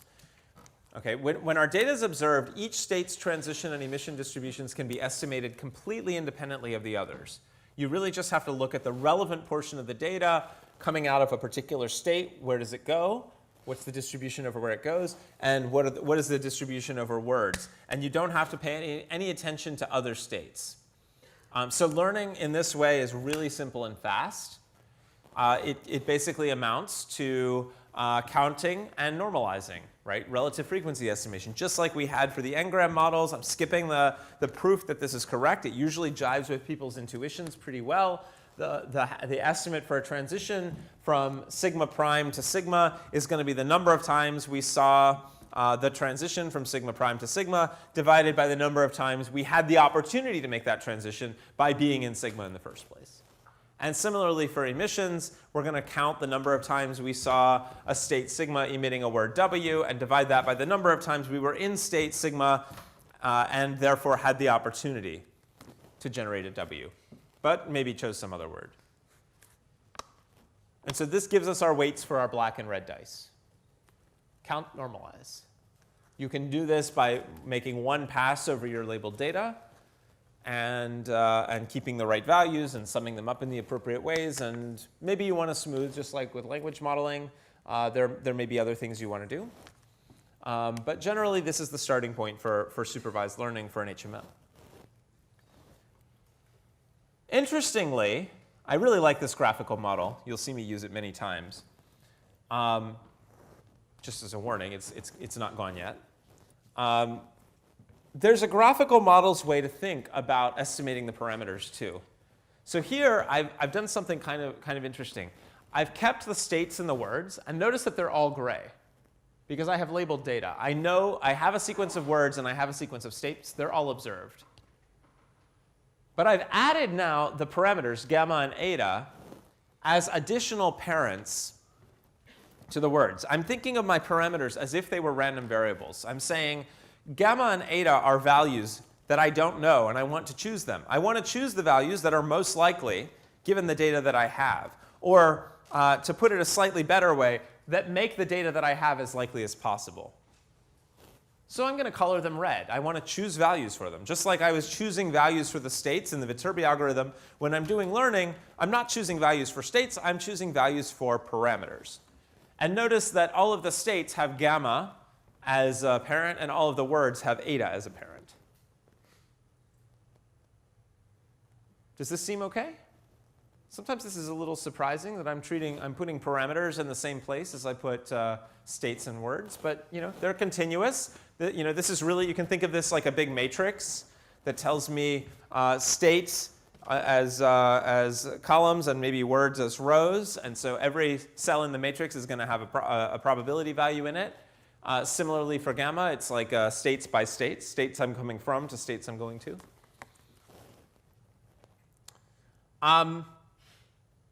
So maximum likelihood estimation kind of fits into this picture, but we can get something a little bit more interesting too. So maximum likelihood estimation is it's the starting point for learning when you have a generative model, but it's not necessarily the smartest thing to do. Usually, just like we said with n-gram models, maximum likelihood estimation will tend to overfit your data. Unless you have really, really large amounts of data, you probably need to do something a little extra on top of that. We never really have as much data as we'd like. And so one way to inject some kind of background knowledge or bias into learning in a good way, or to avoid overfitting, is to use a prior. So in map learning, we try to choose parameters that maximize the probability of the data, but are also likely on their own. Right? So maximum likelihood was basically that without this last factor. And now what we're doing is we're saying, well, parameters that are more likely a priori, before I've even looked at the data, under a prior distribution, are going to have a better chance.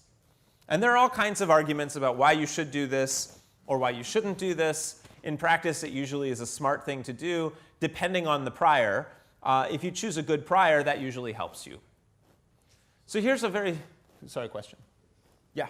So are those, let me go back to that. Are these probabilities a joint probability? Do they have to be joint probability? No, they could, you could, and in fact, in every instance I know of, you separate them. So you have a probability of gamma and a probability of eta separately. Yeah, I'm being abstract in general here, but in practice, you probably would make an independence assumption that gamma and eta are marginally independent. So here's a simple prior for HMMs. HMMs are built out of a distribution called a multinomial. A very easy prior for the multinomial is called it's the Dirichlet distribution. And the very simplest version of the Dirichlet distribution is the symmetric non-sparse Dirichlet. What this means in practice is that for transitions and for emissions, you pick a value for each one. And the value is a number alpha t or alpha e that's greater than 1. And before you normalize the frequencies, you add alpha t to the transition counts minus 1, and you add alpha e minus 1 to the emission counts. And this is exactly the same as something in language modeling called additive smoothing, where you pretend to have seen words and n-grams more often than you've actually seen them. And the number of times extra that you're pretending you've seen them is the parameter of your Dirichlet prior.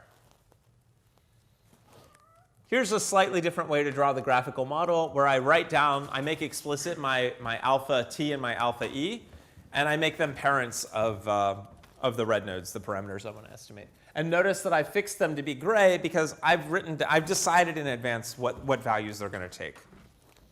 What values should they take? Well, it depends on what you believe, and if you're not sure what to believe, then the usual advice is to try a few different values and test them on development data and treat them as hyperparameters.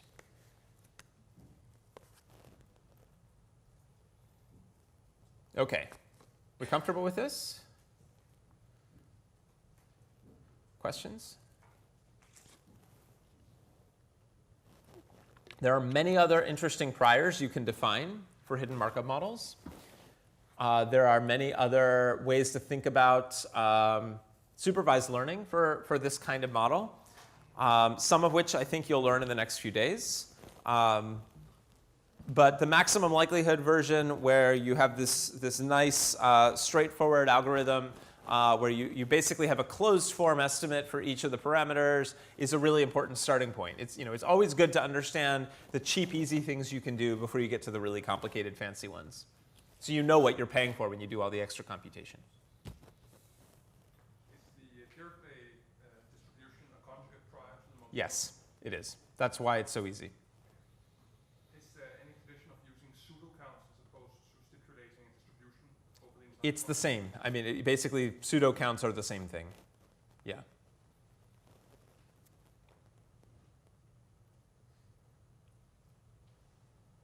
All right.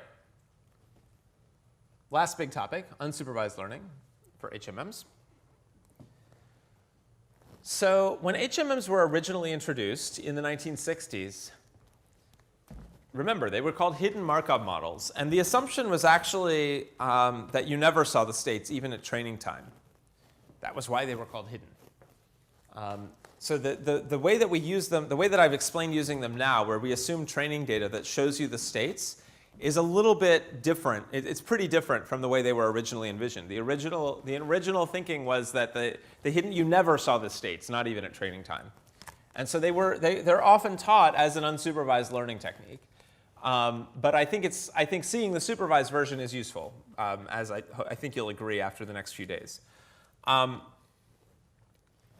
they're kind of interesting historically, because this is the first time, at least to my knowledge, where someone posited a model of data that said the data are not complete. They don't show us everything. There are random variables that took values that we don't observe, and we have to reason about them without having seen them, even when we do learning. And so this puts us in a really strange and quite challenging situation where we believe that there were hidden states. We're going to assume we know how many there were, but we've never seen a hidden state. We just have words. And so now somehow we have to figure out how to set the parameters for transitioning among states we've never observed and emitting words from states we've never observed. If this feels crazy, it should. The good news is that we have the tools that we need now that we're at now that we've worked through all these different problems, different inference problems, different algorithms for HMMs. So from a statistical point of view, we have maximum likelihood estimation. We know how to think about counting events and normalizing the counts, and we know that that's a very reasonable way to estimate things like transition and emission distributions. And we also have computational tools like calculating posterior distributions. We have the forward and backward algorithms, and those are, once again, if you love them, they're about to make another appearance, and if you hate them, I'm sorry, they're going to make another appearance. Here's the graphical model's view of what we're trying to accomplish when we do unsupervised learning for HMMs. We have words. They're the only thing we have. We believe the states are there, but we're not interested in assigning them values. We want to marginalize them out. We want to consider all the possible state sequences that might be available, that might go with the words that we've observed, without making a commitment to any one of them. And we want to sum them away. And then we're trying to estimate eta and gamma, just like we were in the supervised case. We're trying to pick values for the parameters. So this is the first time, no, this is not the first time we've had a mixed problem. But this is the first time we've had a mixed problem that's actually provably hard, like computationally hard. Mixed problems in general, where we want to sum out some random variables, or color them blue, and pick values for others, color them red, tend to be hard.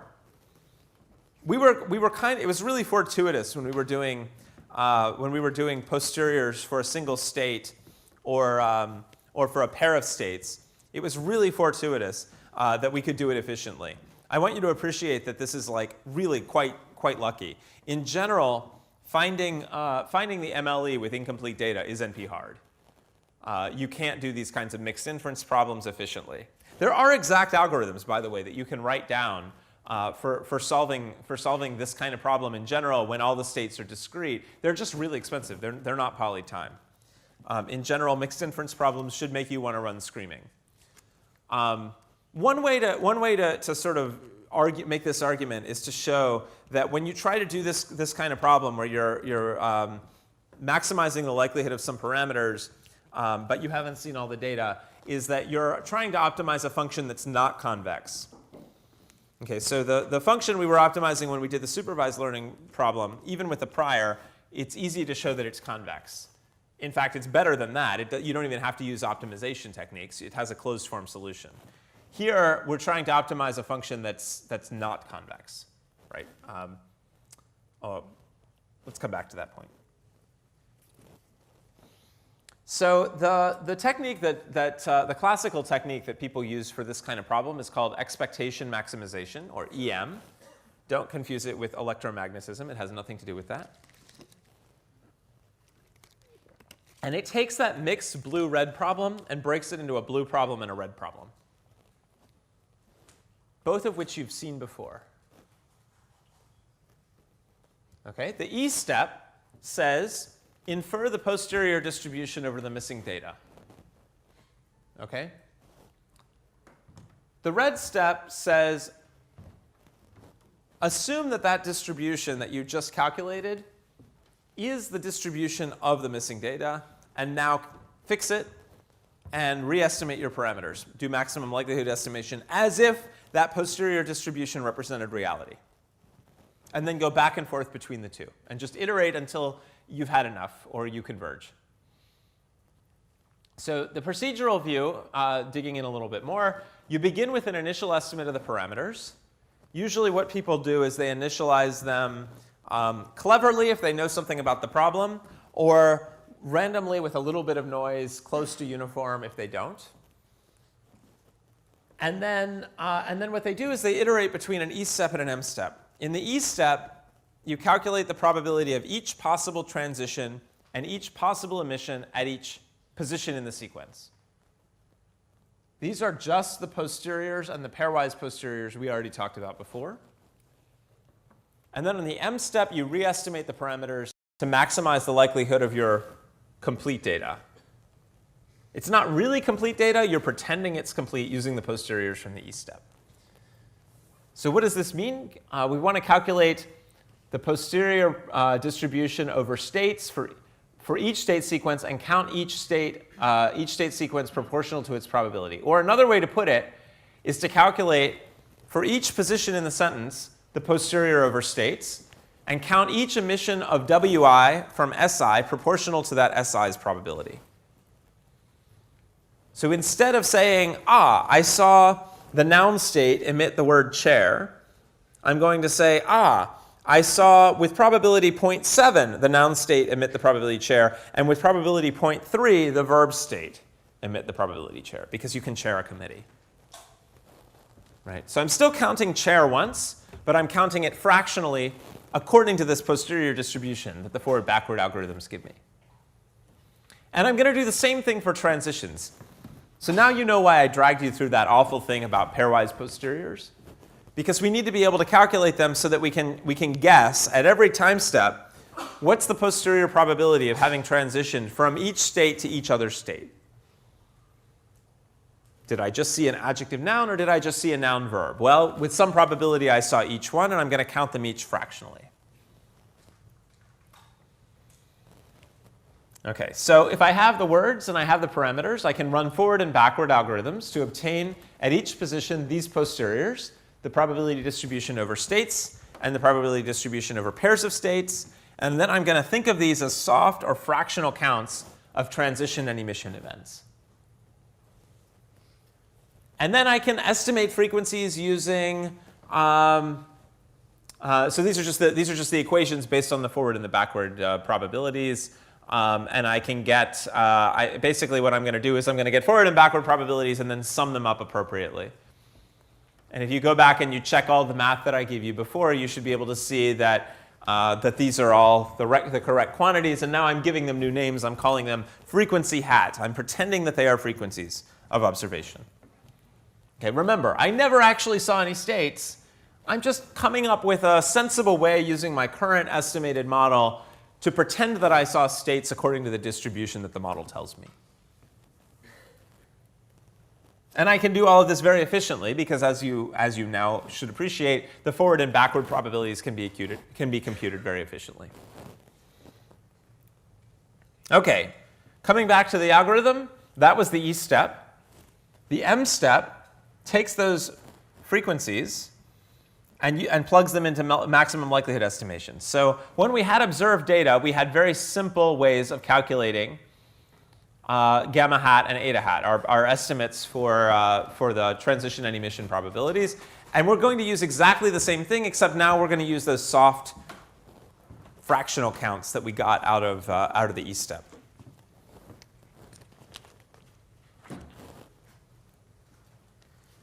OK, so hopefully by now the EM algorithm is clear. Where did it go? Begin with initial parameters, and then iterate. Calculate posteriors at the word level and the bigram level so that I have soft counts. Use the soft counts in maximum likelihood estimation just as if I had complete data. Go back to the E step and repeat. How many times do you do it? You can do it as long as you have time for. The guarantee that we have is that every iteration will give us a better likelihood than the last. Or more strictly speaking, it will not make the likelihood any worse than it was in the previous iteration. What it will eventually do is converge to a local optimum, or maybe a saddle point. We don't usually worry about the saddle points. But what this means is that the initial parameters dictate where you will end up. And if you change the initial conditions a little bit, you might end up somewhere different. So it might be sensible to run this a few different times and pick after convergence, say 10 different times, choose the one that got you the best likelihood. Or maybe use development data to choose among these models. This is kind of annoying, right? Like I can't give you any really serious assurance about the EM algorithm. It's kind of like some people like to talk about like you're climbing a mountain. And if I give you, if I airlift you and drop you on a mountain and blindfold you, and say at every step you're gonna follow this procedure, all I can tell you is that you're gonna get better at each step, right? You're not gonna go downhill. If you like kind of look around you and figure out which direction isn't downhill and go there, the best you're ever gonna do is get to some place that, relative to where you started, is higher up, is locally optimal. But you're not necessarily gonna get to the top of the mountain. Right, you could end up like here on that little peak. That would be disappointing. Well, you'll never know, right? You can't even see. You're blindfolded. You can't even see how much better the peak is. So it's like, I don't know. So the EM algorithm is, I don't want to tell you it's the best thing we can do, but I do want to make sure that you understand that it doesn't often work. There are situations where it does work reasonably well for hidden Markov models, but it really depends on your data and your problem, how much prior knowledge you build into the label set, constraints you can put on the labels, how you initialize. Lots of things can affect how well it works. I certainly can't bill it as a general solution, but when you want to do unsupervised learning, I guess my attitude towards it is that it's so incredibly hard for your own mental health. It's good to have a model and an understanding of what your assumptions are, because if it doesn't work, you want to have some way of thinking about how you might make the model better, right? A better model should be able to do unsupervised learning if it makes the right assumptions and has enough bias and so on and so forth. There's one other variation, by the way, of the EM algorithm that's worth knowing about called hard EM, which is a little easier to understand, I think, and a little easier to implement.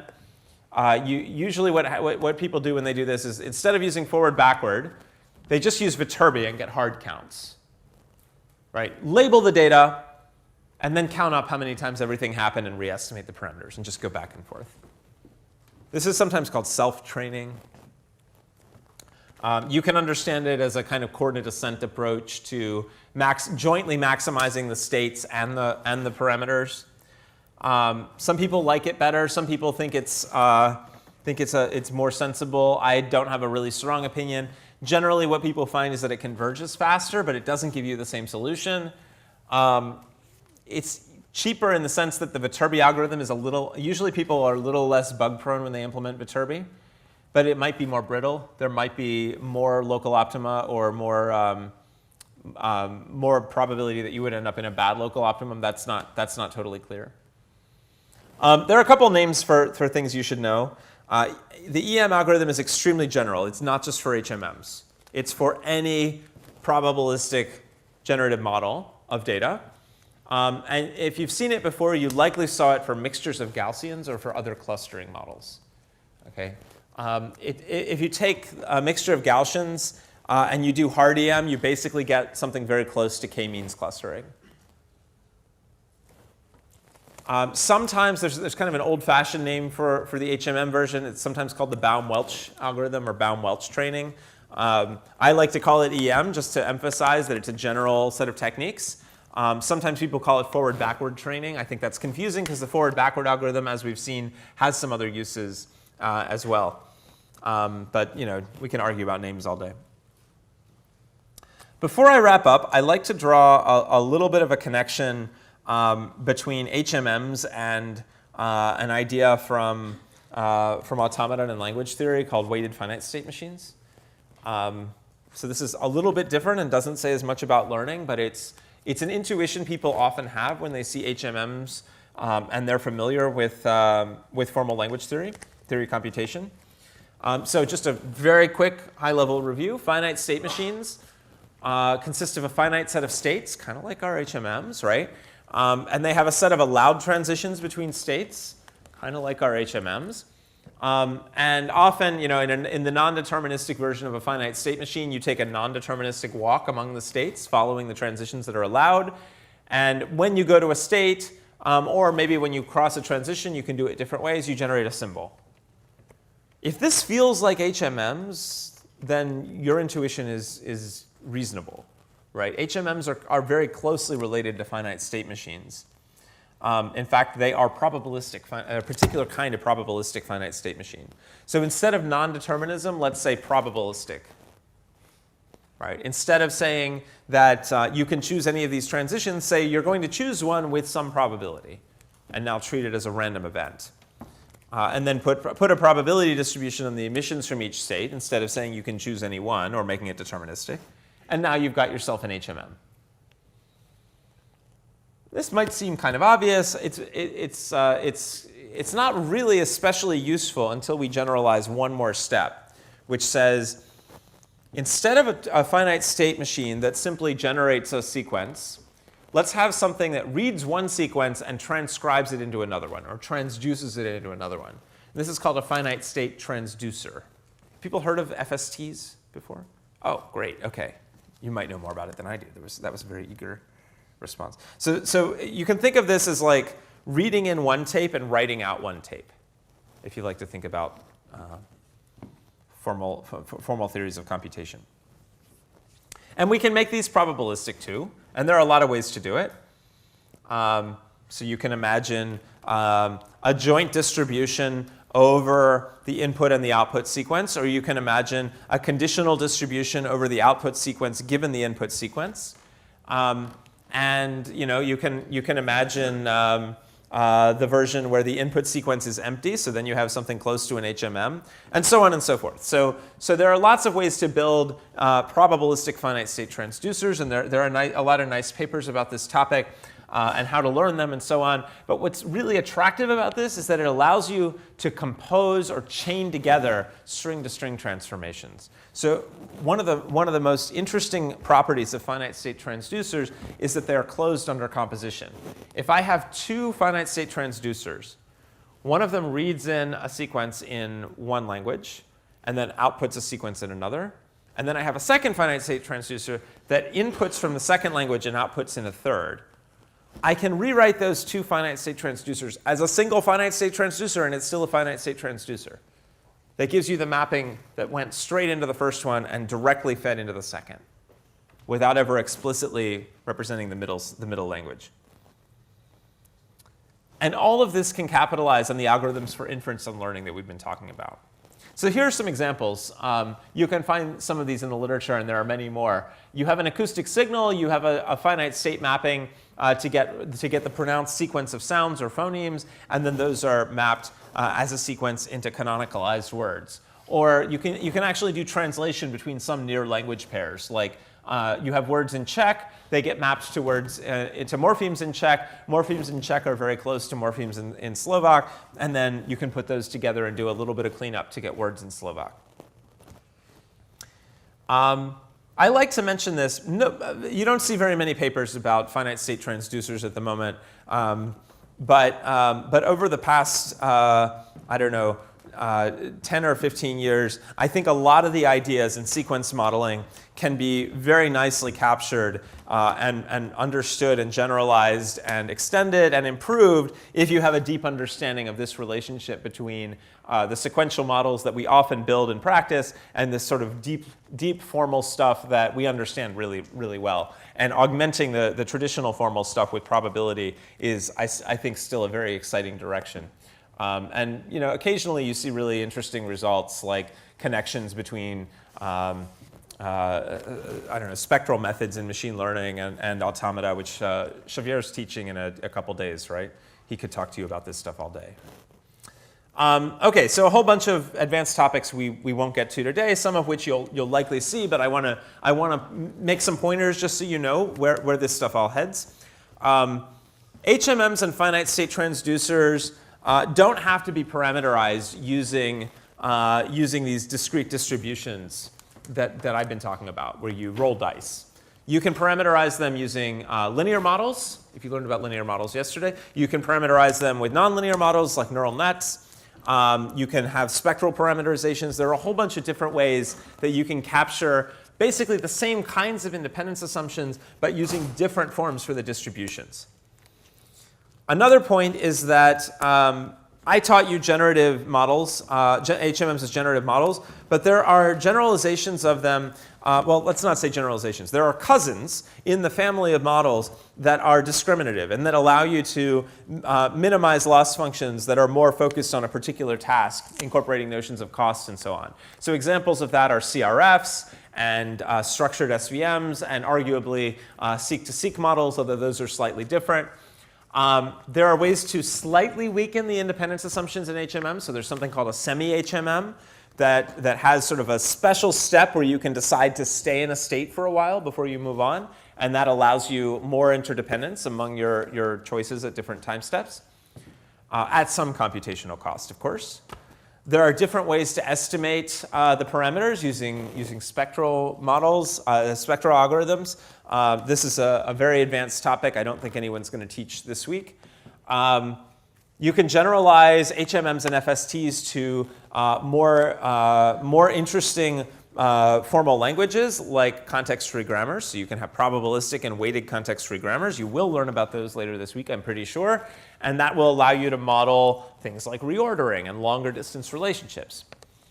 I just scratched the surface with learning algorithms. One of the directions people have gone with unsupervised learning is to put more emphasis on the prior in the unsupervised case and use Bayesian inference, which is computationally expensive, but intriguing and has gotten some interesting results on many problems, including the use of non-parametric priors, where you say, here's my data. I don't even know how many states I have. I'm gonna let the data tell me how many states I need to get a good fit, which is the idea behind non-parametrics. Okay, I could talk about this all day, but I think we're basically out of time. Hopefully now you have an appreciation or a deeper appreciation for sequence models, in particular HMMs, and all the things you can do with them. This afternoon, they're implementing Viterbi. Have fun. I'm glad I don't have to do it again. And I look forward to chatting with you at the banquet. Have a good time this afternoon and enjoy the rest of the week. Thanks.